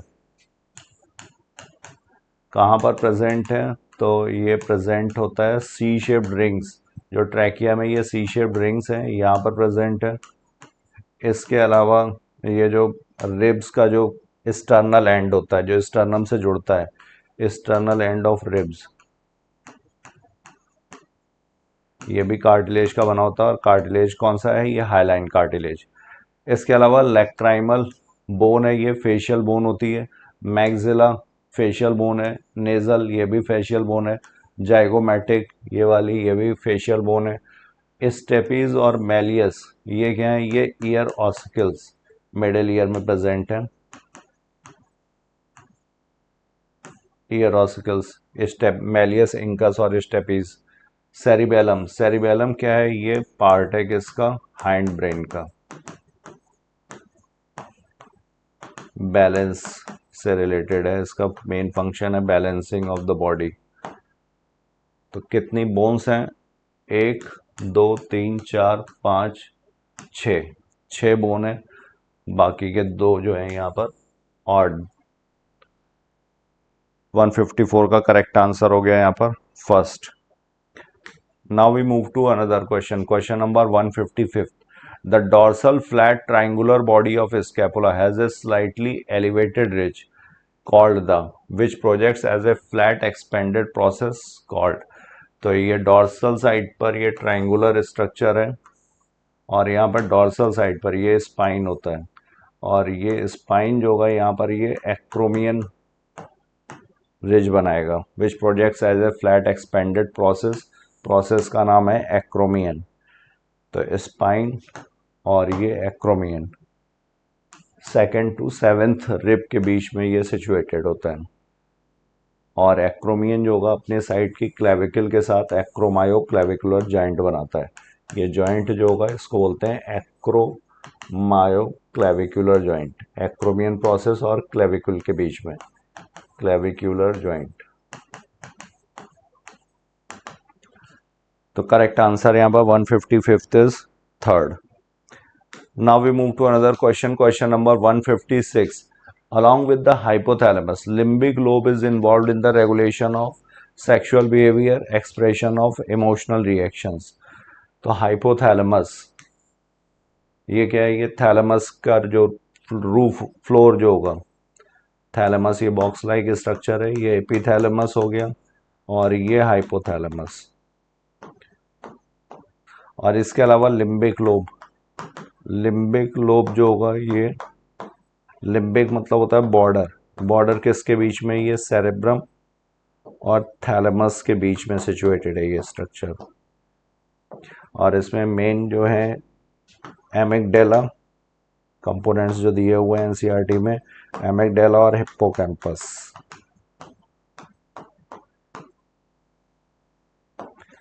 और ये मिलकर के इमोशनल ब्रेन बनाते हैं। तो ये कंट्रोल करते हैं regulation of sexual behaviour and expression of emotional reaction. एकदम सही है ये। Hypothalamus also contains several groups of neurosecretory cells which secrete alkaline wax called hypothalamic wax. ये यहाँ पर गलत दिया हुआ है। न्यूरोसिक्रेटरी सेल्स होती है, न्यूक्लियाई बोलेंगे इनको, क्लस्टर ऑफ सेल्स जो सेंट्रल नर्वस सिस्टम में नर्व सेल्स प्रेजेंट हैं। और ये रिलीजिंग फैक्टर, इनहिबिटरी फैक्टर्स और इसके अलावा हार्मोन्स जो और हैं जैसे यहाँ पर ऑक्सीटोसिन और एडीएच, इनकी सिंथेसिस होती है यहाँ पर। तो स्टेटमेंट सेकंड गलत है और स्टेटमेंट फर्स्ट सही है। Statement 1 is correct but statement 2 is incorrect. Now we move to another question. तो question number 157, given below are two statements, only 2 major regions make up the brain stem, mid brain and medulla oblongata. यहाँ पर 2 नहीं, यहाँ पर 3 components हैं इसमें। Brain stem जो central axis पर आएगा, ये सेरेब्रल हेमिस्फीयर, और इसके अलावा यहाँ पर ये सेरिबेलम। तो ये साइड में जो सेंट्रल एक्सिस पे अलोंग पड़ेंगे वो कौन कौन से हैं? तो ये मिड ब्रेन, इसके बाद फिर पॉन्स और इसके बाद फिर मेडुला ऑब्लोंगेटा। तो यहाँ पर ये स्टेटमेंट गलत हो गया। Brain stem forms the connection between the brain and spinal cord. तो यहाँ पर जब मेडुला ऑब्लोंगेटा है ये जहाँ पर टर्मिनेट होगा ये फोराम एंड मैग्नम, अपर्चर होगा फोराम एंड मैग्नम, और इसके नीचे फिर ये स्पाइनल कॉर्ड प्रेजेंट होगी। तो ये कम्युनिकेट करता है किससे? स्पाइनल कॉर्ड से। तो midbrain connection between the brain and spinal cord, ये स्टेटमेंट सही है। आंसर होगा यहाँ पर statement 1 is incorrect but statement 2 is correct. 157 is third. Now we move to another question, question number 158। Given below are two statements. Cerebrum wraps around a structure called the thalamus, which is a major coordinating center for only sensory signaling. Thalamus क्या करता है? ये relay centre का काम करता है और ये कोऑर्डिनेट करता है sensory as well as motor दोनों को। ओनली वर्ड यहाँ पर गलत दिया हुआ है। Canal called the corpora aqueduct, ये कौन सी कैनाल प्रेजेंट होती है मिड ब्रेन में? तो ये सेरेब्रल एक्विडक्ट है। और सेरेब्रल एक्विडक्ट थर्ड वेंट्रिकल को कनेक्ट करती है किससे? फोर्थ वेंट्रिकल से। फोर्थ वेंट्रिकल कहाँ है? ये मेडुला ऑब्लोंगेटा में, मेटासील। थर्ड ये डायोसील, इसका नाम है डायोसील। तो बीच में ये प्रेजेंट होगा यहाँ पर सेरेब्रल एक्विडक्ट।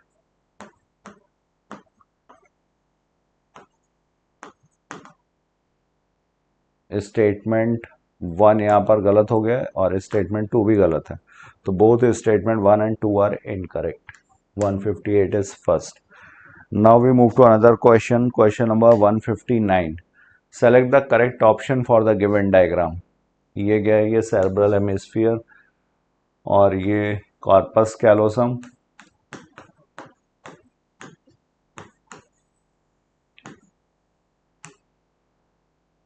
ये यहाँ पर हाइपोथैलेमस, ये पॉन्स, ई यहाँ पर सेरिबेलम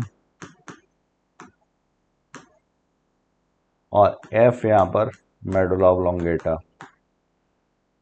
तो ए किसके लिए? सेरेब्रल जो होगा ये लर्निंग एंड थिंकिंग के लिए, रीजनिंग के लिए। Be unique character of mammals, corpus callosum, ये सिर्फ मैमेलियन ब्रेन में प्रेजेंट है बट नॉट इन ऑल, इसके एक्सेप्शंस हैं। जो प्रोटोथीरियंस है वहां पर ये नहीं है। बी सही हो गया। Control of gastric secretions, F क्या है? ये गैस्ट्रिक सिक्रीशंस। तो मेडुला ऑब्लोंगेटा जो होता है ये कार्डियोवैस्कुलर सिस्टम, इसका भी रेगुलेशन सेंटर है यहाँ पर। रेस्पिरेशन का भी रेगुलेटरी सेंटर है, वोमिटिंग सेंटर भी है और गैस्ट्रिक सिक्रीशंस भी हैं, गैस्ट्रिक सिक्रीशंस के लिए भी। तो यहाँ पर करेक्ट आंसर होगा फोर्थ। ये सारे ही सही हैं।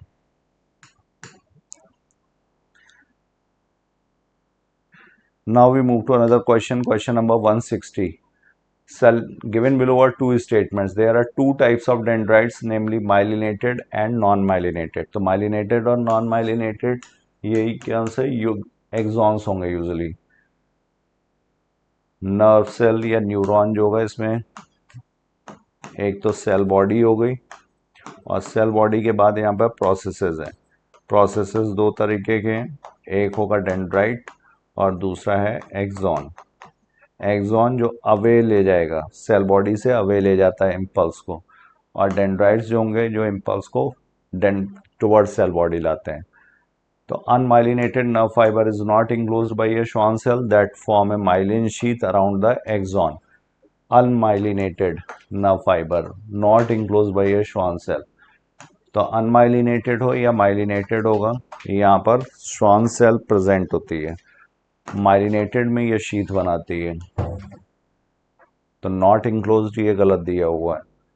160 का करेक्ट आंसर होगा statement 1 incorrect and statement 2 is also incorrect.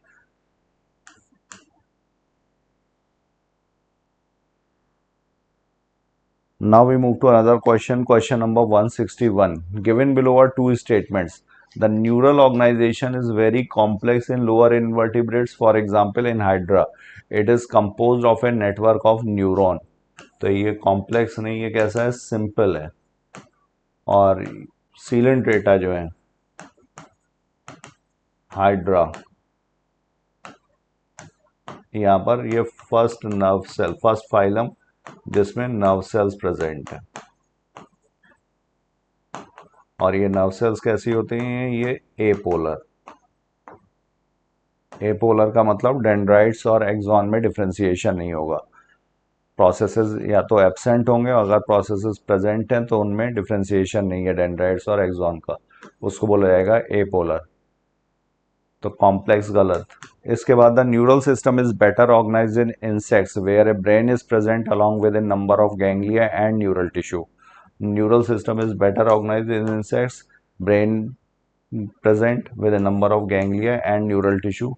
तो ब्रेन यहाँ पर रिप्रेजेंट होता है इंसेक्ट्स में, जैसे cockroach represented by supra oesophageal ganglia.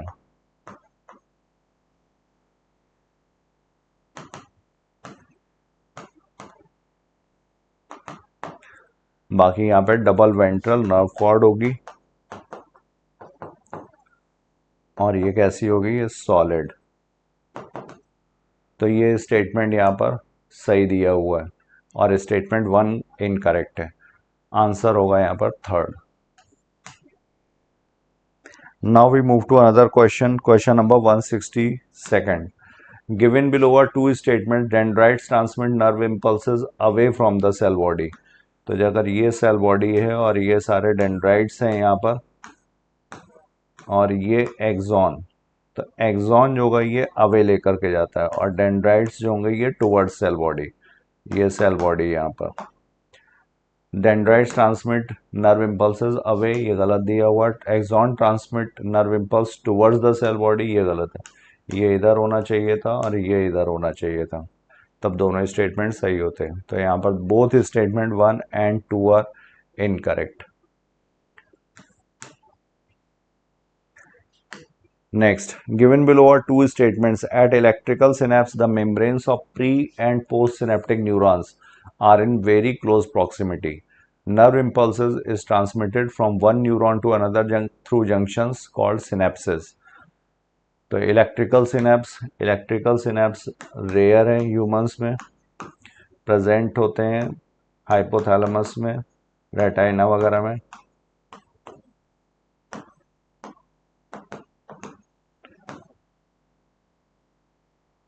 Pre and post synaptic neurons are in very close proximity, ठीक है। Nerve impulse is transmitted from one neuron to another through junctions called synapses. और यहाँ पर ये सिनेप्टिक क्लेफ्ट प्रेजेंट होगा, ये post synaptic, यहाँ पर एक्सॉन टर्मिनल, इसमें प्रेजेंट होंगे vesicles. Vesicles are filled with neurotransmitters. जब इम्पल्स यहाँ पर पहुँचेगा तो ये कैल्शियम चैनल्स ओपन होते हैं, कैल्शियम का कॉन्सेंट्रेशन बढ़ेगा, ये वेसिकल्स यहाँ पर फ्यूज होते हैं, न्यूरोट्रांसमीटर्स को रिलीज कर देते हैं। इसको बोलते हैं सिनेप्टिक क्लेफ्ट। ये प्री सिनेप्टिक, सिनेप्सिस से पहले है तो प्री सिनेप्टिक, और ये वाला बोलते हैं, इसको बोलते हैं पोस्ट सिनेप्टिक। यहाँ पर इसके न्यूरोट्रांसमीटर के लिए रिसेप्टर्स प्रेजेंट होंगे। तो nerve impulse is transmitted from one neuron to another through junctions called synapses. Synapses जो होंगे जंक्शंस हैं दो नर्व सेल्स के बीच में। तो ये स्टेटमेंट सही है। तो यहाँ पर आंसर होगा 163 का, both statement 1 and 2 are correct. Next question, which part of brain controls body temperature. तो बॉडी टेम्परेचर कंट्रोल करने का काम करता है हाइपोथैलेमस, और हाइपोथैलेमस में से बॉडी टेम्परेचर का ही नहीं, सैटाइटी सेंटर भी है, हंगर सेंटर भी है, ऑस्मोरेगुलेटरी भी है, और थर्मोरेगुलेटरी भी। मेडुला ऑब्लोंगेटा जो होगा यहाँ पर कार्डियोवैस्कुलर सिस्टम के लिए भी, रिफ्लेक्स के लिए, प्लस यहाँ पर गैस्ट्रिक सिक्रीशंस के लिए भी, इनका भी रेगुलेशन यहीं से होगा। और रेस्पिरेशन के लिए डॉर्सल रेस्पिरेटरी ग्रुप और वेंट्रल रेस्पिरेटरी ग्रुप, ये रेस्पिरेशन के लिए। इसके अलावा यहाँ पे वोमिटिंग सेंटर भी प्रेजेंट है मेडुला में। सेरेबेलम जो होगा बैलेंसिंग ऑर्गन है, और सेरेब्रम ये रीजनिंग थिंकिंग वगैरह के लिए। तो 164 का करेक्ट आंसर होगा third. Next, the correct sequence of cranial meninges from inner to outer side, inner to outer side. तो अगर ये यहाँ पर सेरेब्रल हेमिस्फीयर, तो इसके ऊपर जस्ट इसी से चिपकी हुई जो लेयर होगी, बीच में इसके गैप नहीं होगा, इसको बोलते हैं पायामेटर। इसके बाद यहाँ पर होगा अरेक्नॉइड, ये अरेक्नॉइड, और इसके बाद फिर यहाँ पर ड्यूरामेटर। ड्यूरामेटर जो होता है ये स्कल से फ्यूज्ड होगा, इसके ऊपर अगर स्कल है, स्कल बोन, तो ये इससे फ्यूज्ड है, यहाँ पर भी गैप नहीं होगा।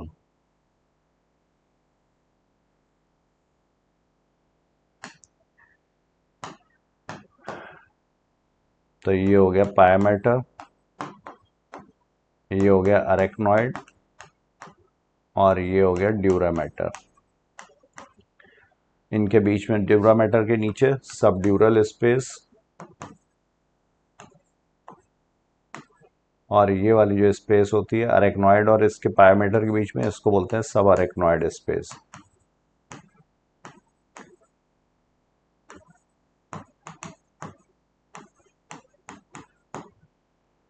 तो यहाँ पे आंसर सही हुआ, pia mater, arachnoid and dura mater. Fourth, now we move to another question, question number 166। The human hind brain, human hind brain comprises 3 parts, one of which is, human hind brain, इसको बोलते हैं रोम्बेनसेफेलॉन।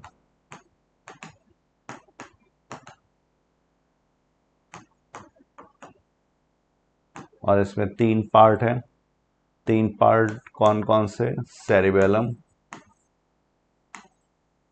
Pond's and medulla. यहाँ पर cerebellum दिया हुआ है। 166 is first. Now we move to another question, question number 167। 167, the multipolar neurons contain, multipolar neurons ये कहाँ पर हैं, ये सेरेब्रम में प्रेजेंट है। यूनिपोलर ये एम्ब्रियोनिक स्टेज में ये एम्ब्रियोनिक स्टेज में प्रेजेंट है।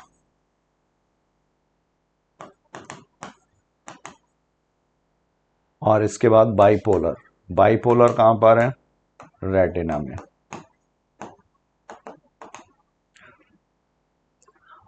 और एपोलर ये प्रेजेंट होते हैं सीलेंट्रेटा में। तो 1 एक्सॉन एंड 2 और more dendrites, many axon and 1 dendrite, many axon, 1 axon and 1 dendrite, ये हो गया बाइपोलर। अगर एक एक्सॉन है और एक डेंड्राइट है, और 1 एक्सॉन एंड 2 और मोर डेंड्राइट्स, ये हो गया multipolar. 167 is first. Now we move to another question, question number 168। Receptor sites for neurotransmitters are present on, receptor site neurotransmitter के लिए, ये यहाँ पर प्री सिनेप्टिक, ये सिनेप्टिक क्लेफ्ट हो गया, ये पोस्ट सिनेप्टिक, यहाँ पर प्रेजेंट होंगे रिसेप्टर्स। यहाँ पर ये वेसिकल्स, दीज आर वेसिकल्स, और इसमें भरे होते हैं न्यूरोट्रांसमीटर्स। जब इम्पल्स पहुंचेगा तो ये कैल्शियम चैनल्स ओपन होंगे, कैल्शियम का कॉन्सेंट्रेशन बढ़ेगा, ये इससे फ्यूज हो जाएगा, न्यूरोट्रांसमीटर्स यहाँ पर रिलीज हो जाएंगे, ये इससे फिर रिसेप्टर से बाइंड करते हैं, और इसके बाद फिर ये यहाँ पर एक्साइटेशन करेंगे या इनिबिशन करेंगे, डिपेंडिंग कि न्यूरोट्रांसमीटर एक्साइटेटरी है या इनिबिटरी है।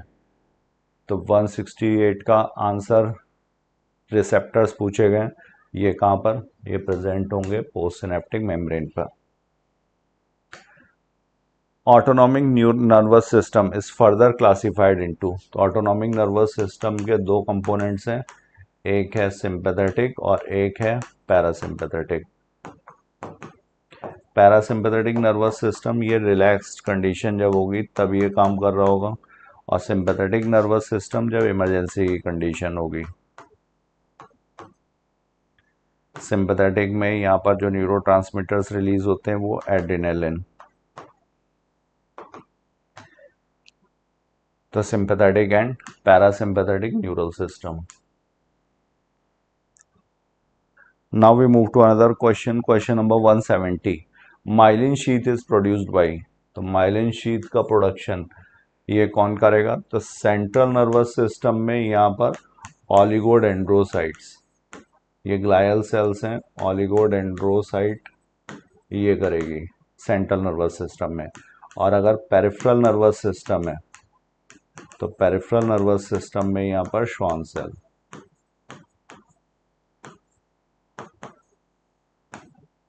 और इसको याद रखना है कॉप्स से, सेंट्रल में ऑलिगोडेंड्रोसाइट और पेरिफेरल में श्वान।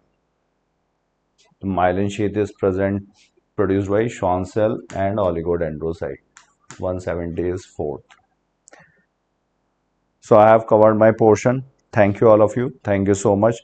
Now further discussion will be carried by Vikram sir. Hello बच्चों, न्यू लाइट यूट्यूब चैनल पर आप सभी का स्वागत है प्यारे बच्चों। और मैं विक्रम चक्रवर्ती आज आपके समक्ष लेकर के हाजिर हुआ हूँ। यूट्यूब पर पेपर डिस्कशन का सेशन है बच्चों। आज हम लोग का पेपर है all India NEET topic test series का ये 10वां टेस्ट है, जो कि 6 अक्टूबर 2024 को हमारे इंस्टीट्यूट की तरफ से ऑनलाइन ऑफलाइन मोड दोनों में हुआ है। पेपर काफ़ी ठीक था, आप सबने बच्चों के हिस्सा लिया, इसके लिए आप सभी को धन्यवाद। और सबसे पहले पेपर को डिस्कस करने वाले क्वेश्चन नंबर 101 से लेके 170 तक हमारे सीनियर साथी डॉक्टर मनीष और डॉक्टर शैलेंद्र सर को बहुत बहुत धन्यवाद इस पेपर का डिस्कस करने के लिए। बहुत सी बारीकियां, बहुत से कॉन्सेप्ट्स उन्होंने इस पेपर के माध्यम से आप लोग को डिलीवर की हैं। मैंने बहुत कुछ सीखा है, तो आप लोग तो ऑब्वियसली सीखे ही होंगे। Thank you Manish sir, Shailendra sir, paper का बेहतरीन करने के लिए। और मैं क्वेश्चन नंबर 171 से जर्नी आपके सामने लेकर हाजिर हुआ हूँ। सबके सामने पहला सवाल आपके सामने है कि spinal nerve in humans are. आपको मालूम है कि ये क्वेश्चन जब ये चैप्टर खत्म हुआ है आपका न्यूरल कंट्रोल का, तो उसके पीछे एक क्वेश्चन बना हुआ है स्पाइनल नर्व, स्पाइनल नर्व और क्रेनियल नर्व में डिफरेंस बताने के लिए। ठीक, तो जब आप इस डिफरेंस को सॉल्व करेंगे तो सबसे पहले आप इसका नेचर बताएंगे, इसका नंबर बताएंगे, और इसका नेचर बताएंगे, इसका नंबर बताएंगे। जबकि स्पाइनल नर्व की बात रिफ्लेक्स एक्शन में की गई है, तो रिफ्लेक्स एक्शन आपके कोर्स में है नहीं, लेकिन out of NCERT, out of course नहीं है। आपके पीछे सवाल पूछा गया है ये क्रेनियल नर्व और स्पाइनल नर्व में अंतर, तो आपको पता है ये एक्टिस होता है, इसका फॉर्मूला है DSVM shortcut, dorsal sensory ventral motor, और स्पाइनल नर्व जो होती है सेंसरी मोटर मिक्स तीनों होती है। तो डॉर्सल सेंसरी वेंट्रल मोटर मतलब ये ऑलवेज मिक्स्ड होती है स्पाइनल नर्व ह्यूमन में, याद रखिएगा। थर्ड आंसर, तो जब आप इसे पीछे से सॉल्व करेंगे बच्चों तब आपका ये आंसर निकल के आएगा। ठीक है, थर्ड आंसर। आप देखिए कंडक्शन नर्व इम्पल्स, आपको पता है कि जब आप एक न्यूरॉन बनाते थे ऐसे न्यूरॉन, तो जगह जगह पर यहाँ पर एक ऐसा स्ट्रक्चर दिख रहा था आपको ऐसे ही, तो ये क्या था? नोड्स ऑफ रेनवियर, और ये माइलिन सीथ, और माइलिन सीथ को बनाने वाली सेल का नाम होता है स्वान सेल। ठीक है, क्या होता है? Schwann cells. तो आपको पता है कि जो माइलिनेटेड नर्व फाइबर होते हैं उनमें नर्व कंडक्शन बहुत ही फास्ट होता है, ऐसा प्रॉपर्टी होती है न्यूरॉन की। और कमाल की बात है कि माइलिनेटेड का ही दूसरा नाम है मेडुलेटेड। आप कुछ जगहों पर इसको मेडुलेटेड के नाम से जानते हैं। ठीक है, तो नॉन माइलिनेटेड और माइलिनेटेड ये है थर्ड आंसर, फास्टर होता है इसमें। और डिफरेंस होता है, ये बात याद रखिएगा, माइलिनेटेड में और नॉन माइलिनेटेड में डिफरेंस होता है। ठीक है, और लिखा फास्टर, ये भी गलत है, और नॉन पॉसिबल नहीं, माइलिनेटेड में पॉसिबल है और नॉन माइलिनेटेड में भी पॉसिबल है। Third answer. अब लिखा, आपको पता है कि जब आप ये मेम्ब्रेन की बात करेंगे, जो मेम्ब्रेन की, तो नॉर्मली बाहर पॉजिटिव चार्ज ज़्यादा है और अंदर नेगेटिव चार्ज ज़्यादा है। हालांकि पोटेशियम की कंसंट्रेशन 10 गुना ज़्यादा अंदर होती है सोडियम से, फिर भी अंदर, क्योंकि अंदर और भी प्रोटीन वगैरह नेगेटिव चार्ज में होता है। तो नॉर्मली क्या होता है कि पोटेशियम परमिएबल होता है बाहर या अंदर जाने के लिए, लेकिन सोडियम इम्परमिएबल होता है नियरली। लेकिन जब स्टिमुलस मिलता है जिस पॉइंट पे, तो अब बाहर पॉजिटिव चार्ज ज़्यादा है सोडियम, ठीक, बाहर सोडियम ज़्यादा है, तो ये अलोंग द कंसंट्रेशन अंदर आने लगता है, और ये पैसिव प्रोसेस होता है। जहाँ स्टिमुलस मिलता है वहाँ पे सोडियम के लिए परमिबिलिटी बढ़ती है। अगर रेस्टिंग कंडीशन की बात करेंगे तो कंपेरेटिवली मोर टू पोटेशियम और सोडियम आयंस। फोर्थ आंसर लिखा फॉलोइंग नोट्स ऑफ रेनवियर। आपको पता है कि अगर हम ऐसे ये बना लिया हमने सेल बॉडी, और ये हमने बना दिया आपका एक्सॉन, और ये रहा डेंड्राइट्स। ठीक, और आप ध्यान से देखिए कि ये ऐसे मैंने बनाया आपका नोट्स ऑफ रेनवियर। ठीक, ये आपका मैंने क्या बताया? Myelin sheath. Myelin sheath. ठीक, और ध्यान से देखिए मैंने इसको ऐसे बनाया, ठीक, माइलिन शीथ। तो माइलिन शीथ आप देखिए इस जगहों पर एब्सेंट है, ये एब्सेंट है, मतलब ये डिसकंटिन्यूअस है। लेकिन कमाल की बात है जो ये न्यूरीलीमा है ये तो आपकी कंटिन्यूअस है। इसका मतलब नोड्स ऑफ रेनवियर वो जगह हैं जहां पर माइलिन शीथ डिसकंटिन्यूअस है, लेकिन जो न्यूरीलीमा है वो कंटिन्यूअस है। तो लिखा है कि बोथ न्यूरीलीमा, तो ये गलत है, न्यूरीलीमा ये भी गलत है, और माइलिन शीथ से कवर्ड होती ये भी गलत है। That is third answer, myelin sheath is discontinuous, ये है थर्ड आंसर। और ये है आपका notes of Ranvier, that is notes of Ranvier, third answer. अब देखिए आपको पता है कि जो आपके ब्रेन है हम लोगों में, ब्रेन, इसके 3 बेसिक पार्ट थे, कौन से? फोर ब्रेन, मिड ब्रेन और हाइंड ब्रेन। ठीक, और इन सब में अलग अलग स्ट्रक्चर पाए थे। इसमें पाया था thalamus, hypothalamus, cerebral hemisphere, limbic system, amygdala, इन सब के अलग अलग काम थे। और मिड ब्रेन में आपके कार्पोरा क्वाड्रिस जेमिना, और हाइंड ब्रेन में आपका पार्ट था पोन्स सेरिबेलम और मेडुला ऑब्लोंगेटा। तो cerebellum muscular coordination, that is body balance, और लिम्बिक सिस्टम सेक्सुअल बिहेवियर। इसके अलावा आपका हाइपोथैलेमस भी इसमें आएगा, एमिगडाला भी आएगा। और हाइपोथैलेमस में प्यास की सटाटी सेंटर होता है, और प्यास के लिए होता थर्स्ट सेंटर होता है, टेम्परेचर रेगुलेशन होता है। तो ये सही है। अब देखिए टेम्परेचर रेगुलेशन मेडुला ऑब्लोंगेटा नहीं करेगा, ये हाइपोथैलेमस करेगा भाई। और बॉडी की सारी इनवॉलेंट्री एक्टिविटी जैसे gastric secretion, movement of internal visceral organ, cardiovascular reflex, respiratory control, ये सब का सब मेडुला ऑब्लोंगेटा है। That is fourth answer. अब देखिए आपको पता है कि नर्वस सिस्टम जब भी आएगा तो कम से कम आप न्यूरॉन तो होगा ही, ये बात याद रखिएगा। नर्वस सिस्टम भी आएगा, न्यूरॉन जरूर होगा। लेकिन सबसे पहले जो आपका सीलन टेटा में बना, तो यहाँ पे हाइड्रा के लिए इसमें ब्रेन एब्सेंट था भाई, लेकिन न्यूरॉन था। और न्यूरॉन है तो स्टार्टिंग में क्या हुआ, सपोज ये न्यूरॉन है, एक न्यूरॉन ये है, एक न्यूरॉन ये है, एक न्यूरॉन ये है, तो यहाँ पर आपका क्या बन गया, गैंग्लिया। अब ये गैंग्लिया फिर और फर्दर ब्रांचेस में बटेगा। जैसे हमारे ब्रेन से कई सारे नर्व निकलते हैं, कई नर्व वगैरह, वैसे ही आप देखिए कि आपके जो गैंग्लिया है यहाँ से नर्व निकलता है और इन्फॉर्मेशन प्रोसीड करता है। इसीलिए कॉकरोच में टर्म है सुप्रासोफेजल गैंग्लिया, ब्रेन को रिप्रेजेंट करता है, वो इसीलिए करता है। तो हमने क्या देखा, जो गैंग्लिया है ये न्यूरॉन्स का ग्रुपिंग होता है, that is group of neuron, second answer. अब देखिए अभी मैंने बताया कि अलग अलग, नॉर्मली आपको पता है कि एक fore brain, midbrain, hind brain, ये 3 ब्रेन आपके पार्ट बताए गए, और सब में अलग अलग पार्ट है, हाइपोथैलेमस, एमिगडाला और आपका कार्पस कैलोसम, सेरेब्रल हेमिस्फीयर, ये ऑडाइन सिफलान, ये सब के सब फोर ब्रेन में है। अब देखिए आपको पता है कि हमारे ब्रेन में सेंसरी और मोटर एरियाज अलग अलग होते हैं। कुछ ऐसे भी एरिया होते हैं जहाँ पर सेंसरी और मोटर में क्लियर डिफरेंस नहीं होता, उसे बोलते हैं एसोसिएशन एरिया, उसे बोलते हैं एसोसिएशन एरिया। ठीक है, और यहाँ पे हिप्पोकैम्पस आपको पता है ये भी फोर ब्रेन में है, और ये सेक्सुअल बिहेवियर प्लीजर के लिए रिस्पॉन्सिबल है। और कार्पोरा कॉर्टिकल ये भी मिड ब्रेन में आता है। ए बी सी डी ये सब सही हैं। तो ये क्वेश्चन इस बात पे था कि आपके जो ब्रेन होते हैं उनमें कौन कौन से पार्ट होते हैं, उनकी पोजिशनिंग क्या है, that is fourth answer, second answer. अब देखिए ब्रेन इज द, आपको तो इतना पता ही है कि कोई भी हम सेंसेशन है वो जाता है सीधा ब्रेन में, ब्रेन में उसकी प्रोसेसिंग होती है, फिर वहां से कमांड आता है कि हमें क्या काम करना हो क्या नहीं। तो ये तो बिल्कुल सही लिखा है, कमांड सेंट्रल। और ह्यूमन ब्रेन स्कल के द्वारा पढ़े, तो हम सभी जानते हैं कि ये जो आप देख रहे हैं खोपड़ी स्कल, जिसमें 22 बोन आपकी किताब में लिखे गए हैं, तो ये प्रोटेक्ट होता है। ये दोनों सेंटेंस सही है, फोर्थ आंसर। अब देख, coordination is the process, coordination का मतलब है दो से अधिक आर्गन या सिस्टम आपस में जुड़े और किसी पार्टिकुलर फंक्शन के लिए क्या करें, आपके इंटीग्रेट हो। तो ये आपको पता है कि ब्रेन है, उसके बाद आपकी ईयर है, आई है, जितने सेंसरी आर्गन होते हैं, न्यूरॉन्स है, नर्व हैं, ये सब मिलकर के बॉडी के स्टिमुलस के रिस्पॉन्स के लिए रिस्पॉन्सिबल होती है, बिल्कुल सही है। और न्यूरल सिस्टम प्रोवाइड्स ऑर्गेनाइज, बिल्कुल पॉइंट टू पॉइंट कनेक्शन है। जैसे मैंने ऐसे किया, मैंने अपना हाथ उठा लिया, इसका मतलब सही है कि जरा सा भी कहीं भी सेंस आएगा तो क्विक रिस्पॉन्स होगा, बिल्कुल सही है, फोर्थ आंसर। फिर देखिए आपको किताब में लिखा है CNS, इसका किताब में लिखा है सेंट्रल न्यूरल सिस्टम, ये फुल फॉर्म सही है। PNS पेरिफेरल न्यूरल सिस्टम, ये भी सही है। और लिखा HMM का मतलब होता है हैवी मेरोमायोसिन, बिल्कुल सही है। और LMM का मतलब होता है लाइट मेरोमायोसिन, लाइट गलत है भाई। और ये दोनों आपके मायोसिन के टाइप हैं। किसके टाइप है, मायोसिन, तो 1 घंटा गलत है, फोर्थ आंसर।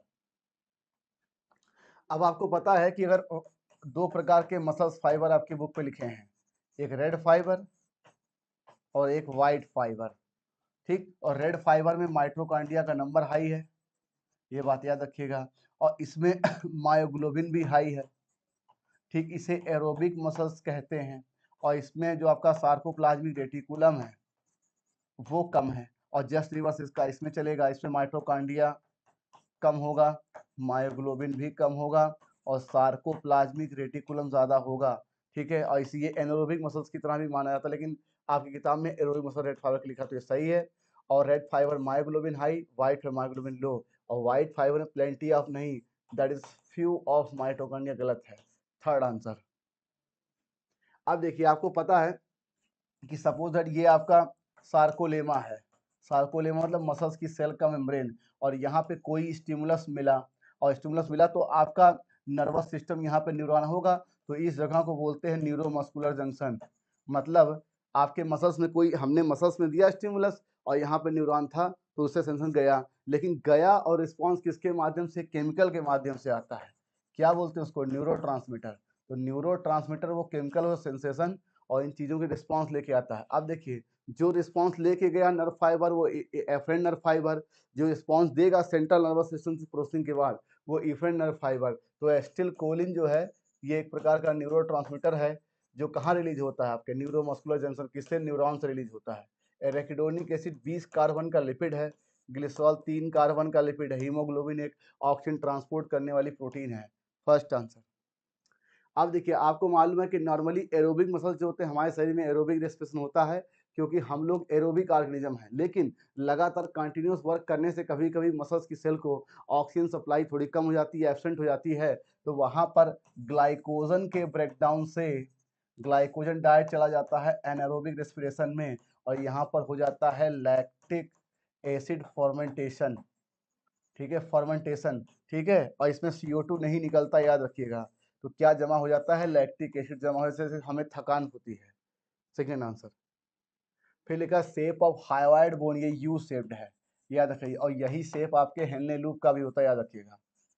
हेनले लूप का भी शेप यू शेप्ड है और हाइवाइड बोन का भी शेप यू शेप है।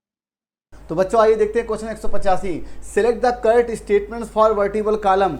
आपको पता है कि वर्टिबल कॉलम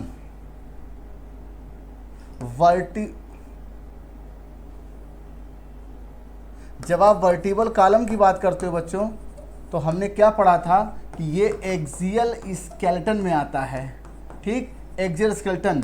और वर्टिबल कॉलम जो होता है वो यहाँ से लेकर के पूरा नीचे तक आपके एक होता है, दैट इज एक पूरा ऐसे, आपकी किताब में ये ऐसे होता है, ठीक, वर्टिबल कॉलम एक होता है। और रीजन के अकॉर्डिंग, रीजन मतलब किस रीजन के अकॉर्डिंग ये 5 प्रकार के आपकी किताब बताए गए हैं, लेकिन जो वर्टिबल कॉलम होता है वो पूरा का पूरा ये एक है। और इसमें जो वर्टिब्री है वो 5 प्रकार की है रीजन के अकॉर्डिंग माइंडेड। जो आपकी सर्वाइकल रीजन में है वर्टिब्री वो सर्वाइकल, जो थोरैसिक में है वो थोरैसिक, और बाकी का ये लंबर, सैक्रल, कॉक्सियल, ठीक है। तो ये रीजन के अकॉर्डिंग जो वर्टिब्री है वो 5 प्रकार की होती है, याद रखिएगा। Vertebrae are 5 types according to region. और वर्टिबल कॉलम एक होता है, यहाँ से लेके नीचे तक होता है। तो ये जो लिखा ना वर्टिबल कॉलम और 5 टाइप्स, ये गलत लिखा है। क्यों? क्योंकि बच्चों यहाँ पर वर्टिब्री होना चाहिए, वर्टिब्री। वर्टिबल कॉलम एक होता है, उसमें वर्टिब्री जो होती है वो रीजन के अकॉर्डिंग 5 प्रकार की होती है, सर्वाइकल, थोरैसिक, लंबर, सैकल, कॉक्सियल। तो ये गलत है। और आपको पता है ये 7 होता है, ये 12, ये 5, ये 1, टोटल कितने होते हैं 26। और आपको ये पता है कि रिप्स 12 पेयर होता है, रिप्स होता 12 पेयर मतलब 24, ठीक। इसका मतलब जो रिप्स की, जो आपका वर्टिबल कॉलम है इसकी संख्या रिप्स से ज़्यादा है। तो ये सेंटेंस भी मुझे गलत दिख रहा है, लिखा है the number of vertebral column are lesser than ribs. तो ये गलत है भाई, वर्टिब्री ही होगा ये, तो ये तो गलत हो गया। अब लिखा है vertebral column protects the spinal cord, ये बिल्कुल सही लिखा है, it support the head and serve the point of attachment for its, ये बिल्कुल सही लिखा है। तो इस हिसाब से question number A and B ये होगा सेकंड आंसर। प्यारे बच्चों, जो आपको सॉल्यूशन मिला होगा हार्ड कॉपी में ऑफलाइन सेंटर्स में, उसका यहाँ पर आंसर पहला दिया गया वर्टिबल कॉलम और 5 टाइप्स। नहीं, वर्टिबल कॉलम एक होता है और उसमें वर्टिब्री जो होती है वो 5 प्रकार की होती है, ध्यान रखिएगा। वैसे तो वर्टिबल कॉलम जब हम कहते हैं भाई 26 होते हैं, लेकिन जो हम टाइप बोलेंगे तो वर्टिब्री होगी, वो भी एक रीजन के अकॉर्डिंग, सर्वाइकल, थोरेसिक, लंबर, सैकल, कॉकिजियल। तो बच्चों यहाँ पर ये नया अपडेट्स है, ये नया आंसर है, याद रखिएगा। जो आपको ऑफलाइन में जो सेंटर्स आपको हार्ड कॉपी मिली होगी उसमें आंसर पहला बताया जा रहा होगा, इसका आंसर है second. Neuro system of all compose highly पर क्या होगा, न्यूरॉन। आपको पता था न्यूरॉन ही होता है, क्यों? जिसमें आपकी सेल बॉडी होती है और ये फाइन ब्रांचेस डेंड्राइट होते हैं, ये एक्सान होता है, यहाँ पर कुछ सिनेप्टिक नॉब होता है, और यहाँ पर आप देखते हैं ये माइलिन शीथ होती है, जहाँ एब्सेंट होती है उसको क्या बोलते हैं, नोड्स ऑफ रेनवी। अब देखिए, जो आपका इम्पल्स होता है या स्टिमुलस इम्पल्स, ये आता है टुवर्ड्स सेल बॉडी, किसके माध्यम से, डेंड्राइट से, और जाता है सेल बॉडी से अवे किसके, एक्सॉन के माध्यम से। तो भाई सही है न्यूरॉन। और सिस्टोन आपको पता है जीन का वो पार्ट जो पॉइंट कोड करता है, लेसिथिन एक फास्फोलिपिड सेल मेम्ब्रेन में है, और नेफ्रॉन किसका पार्ट है, किडनी का। That is third answer. अब देखिए, अभी मैंने बताया कि जैसे सेंसेशन मैंने दिया, जो मुझे महसूस हुआ, ये आपका सेंसरी नर्व फाइबर के माध्यम से, एफरेंट नर्व फाइबर। तो स्टिमुलस टिश्यू से central nervous system, afferent nerve fibre, और सेंट्रल नर्वस सिस्टम से इफेक्टर या उस टिश्यू तक जो हम क्या रिस्पॉन्स करेंगे उसके लिए इफरेंट। तो गलत लिखा है कि afferent nerve fibre trans impulse from sinus to, नहीं सर, यहाँ पे इफरेंट होना चाहिए, ये गलत लिखा है। और यहाँ पर होना चाहिए एफरेंट, ये भी गलत लिखा है, ये दोनों गलत लिखे हैं, ठीक है, बोथ स्टेटमेंट गलत है, फर्स्ट आंसर। अब लिखा in neuron the cell body contain cytoplasm with typical cell organelle and certain structure. बिल्कुल सर, निजल ग्रेनुल आपको पता है, और आपकी बुक में बताया गया कि लगभग half of the neural system यही बनाता है, और ये किसको प्रोटेक्ट करता है, न्यूरॉन को, ठीक। और साइनोफाइजिन और फॉस्फेट ग्रेनुल ये प्रोकैरियोटिक सेल की प्रॉपर्टी थी, ये तो आपको पता ही है। और ये ग्रेनुलर फ्री सेल बॉडी, ये मेम्ब्रेन से बाउंड नहीं होते थे। और प्लेटलेट तो आपको पता है ये फॉर्म्ड एलिमेंट का पार्ट है, जिसे आप थ्रोम्बोसाइट्स के नाम से जानते हैं। किसमें हेल्प करता है सर, ये तो ब्लड क्लॉटिंग में हेल्प करता है, इसका कोई काम नहीं। तो निजल ग्रेनुल जो होता है ये आपके इसमें पाया जाता है सेल बॉडी के अंदर, ठीक, थर्ड आंसर। अब देखिए, आपको पता है ह्यूमन ब्रेन की बात करें तो आपको पता है कि मैंने आपको पहले बताया इसको 3 पार्ट में डिवाइड किया गया, एक फोर ब्रेन, मिड ब्रेन और हाइंड ब्रेन। 3 तो डिवाइड बिल्कुल सही है। तो बी तो हमें सही दिख रहा है, तो बी केवल आपके किस आंसर में है, इसमें नहीं है, और इसमें है, इसमें है। Corpus callosum unique feature, unique feature का मतलब वो फीचर होता है जो केवल वहां पर हो उस ग्रुप में और कहीं और ना। ह्यूमन का ही केवल मैमेलियन ब्रेन का फीचर होता है, केवल ह्यूमन नहीं, मैमेलियन ब्रेन का फीचर होता है ह्यूमन। और अगर आपको 4 अलग अलग ग्रुप रेप्टाइल, बर्ड, एम्फीबिया की ब्रेन रख दिए जाएं तो आप कार्पस कैलोसम की ही मदद से पहचान पाएंगे मैमेलियन ब्रेन है। तो यूनिक फीचर है, तो ए और बी सही है, तो जाहिर सी बात है हमारा आंसर यही होगा। इसमें ए नहीं है इसलिए गया, और आल इसमें है नहीं तो गया। अब देखिए, human hind brain comprise pons, cerebellum, medulla, ये भी सही है सर। और लिखा कि association area and limbic system, अभी मैंने बताया कि association area, limbic system, amygdala, hypothalamus, thalamus, cerebrum, ये सब के सब 4 ब्रेन में इंक्लूड हैं। तो ये चारों सेंटेंस सही है भाई, all, that is fourth answer. तो कार्पस कैलोसम यूनिक फीचर है, brain can divide 3 major parts, forebrain, midbrain, hindbrain. और हाइंड ब्रेन में पोन्स, सेरिबेलम और मेडुला, ये आपको पता है इसमें न्यूमोटैक्सिक सेंटर होता है जो रेस्पिरेशन कंट्रोल करता है, ये मस्कुलर कोऑर्डिनेशन, बॉडी की इनवाल्व एक्टिविटी। तो A B C D all, that is fourth answer. इसमें एरिया लिम्बिक इंक्लूड, ठीक है। अब लिखा माइलिन शीथ प्रेजेंट तो व्हाइट मैटर, ठीक है, और माइलिन शीथ एब्सेंट तो ग्रे मैटर, और सेरेब्रल कॉर्टेक्स में ग्रे मैटर होता है, याद रखिएगा, ठीक है। जो माइलिनेटेड नर्व फाइबर होते हैं, माइलिनेटेड, और इसी का दूसरा मेडुलेटेड भी होता है, तो नर्व फाइबर, ठीक, इनकी वजह से जो न्यूरॉन का अपीयरेंस आता है वो व्हाइट मैटर आता है, ये बात याद रखिएगा। और एब्सेंस से ग्रे मैटर, तो ये दोनों सही है। ग्रे मैटर आपके सेरेब्रल कॉर्टेक्स में होता है। कार्पोरा कॉर्टेक्स अभी मैंने बताया, ये तो भाई मिड ब्रेन का पार्ट है, ठीक, तो ये गलत है। और medulla oblongata control gastric secretion, और इसके अलावा क्या, रेस्पिरेशन, कार्डियोवैस्कुलर रेस्पॉन्स और इंटरनल ऑर्गन की मूवमेंट, ये तीनों सही है, दैट इज थर्ड आंसर।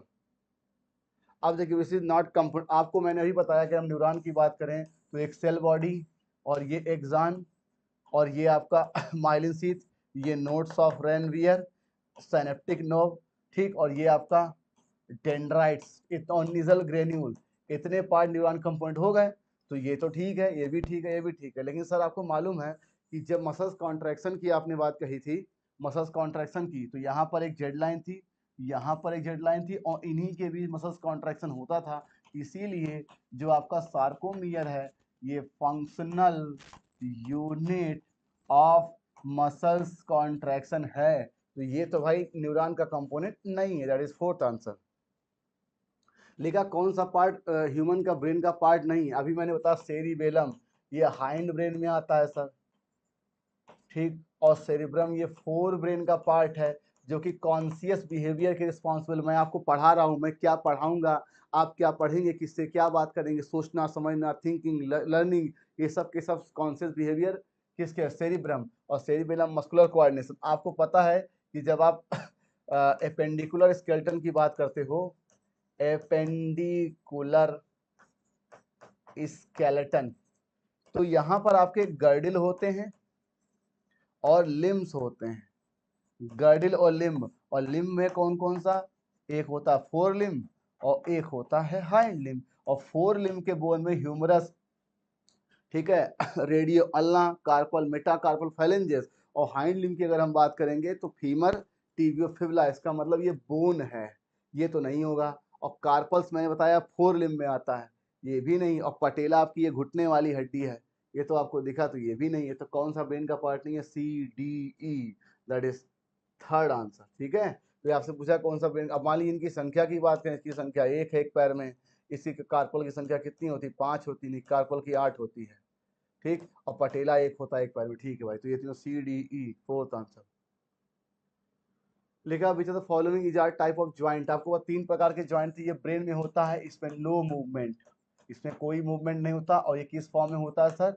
ये तो सुचर के फॉर्म में होता है। और कार्टिलेजिनस ज्वाइंट में जो होता है इसमें लिमिटेड मूवमेंट होती है, जो वर्टिबल का थोड़ा बहुत देखिए हम ऐसे आपका कर पा रहे हैं, इसी लिमिटेड मूवमेंट की वजह से कर पा रहे हैं, ये बात याद रखिएगा, ठीक। और साइनोवियल ज्वाइंट में होता है, ये मैक्सिमम मूवमेंट होता है। जैसे सपोज ये बॉल एंड सॉकेट ज्वाइंट है, देखिए हम ऐसे घुमा पा रहे हैं, ठीक है। और ये देखिए बॉल एंड सॉकेट, और ये हम घुमा पा रहे हैं, सब के सब joint ball and socket joint है भाई। तो ये सब एक प्रकार के ज्वाइंट हैं। That is fourth answer. अब लिखा है फॉलोइंग जे कॉलर बोन। आपको पता है कॉलर बोन आपको जब पढ़ाया गया था तो बोला गया था पेक्टोरल गर्डिल, और पेक्टोरल गर्डिल का फॉर्मूला क्या था? P C square H square. तो ये क्या है? क्लेविकल, ठीक है, एक तरफ एक तरफ एक, और ये क्या है? स्कैपुला, ठीक। तो इसी क्लेविकल का ही नाम कॉलर बोन था, याद रखिएगा, collar bone, that is clavicle collar bone, ठीक है। सेकेंड आंसर कॉलर बोन कहा जाता है। अब देखिए आपको मालूम है कि मसल्स की 4 प्रॉपर्टी बताई गई थी। एक्साइटेबिलिटी, एक्साइटेबिलिटी मतलब ये जिसमें नर्वस सिस्टम, जिसमें स्टिमुलस मिले और हम उसका रिस्पांस करिए।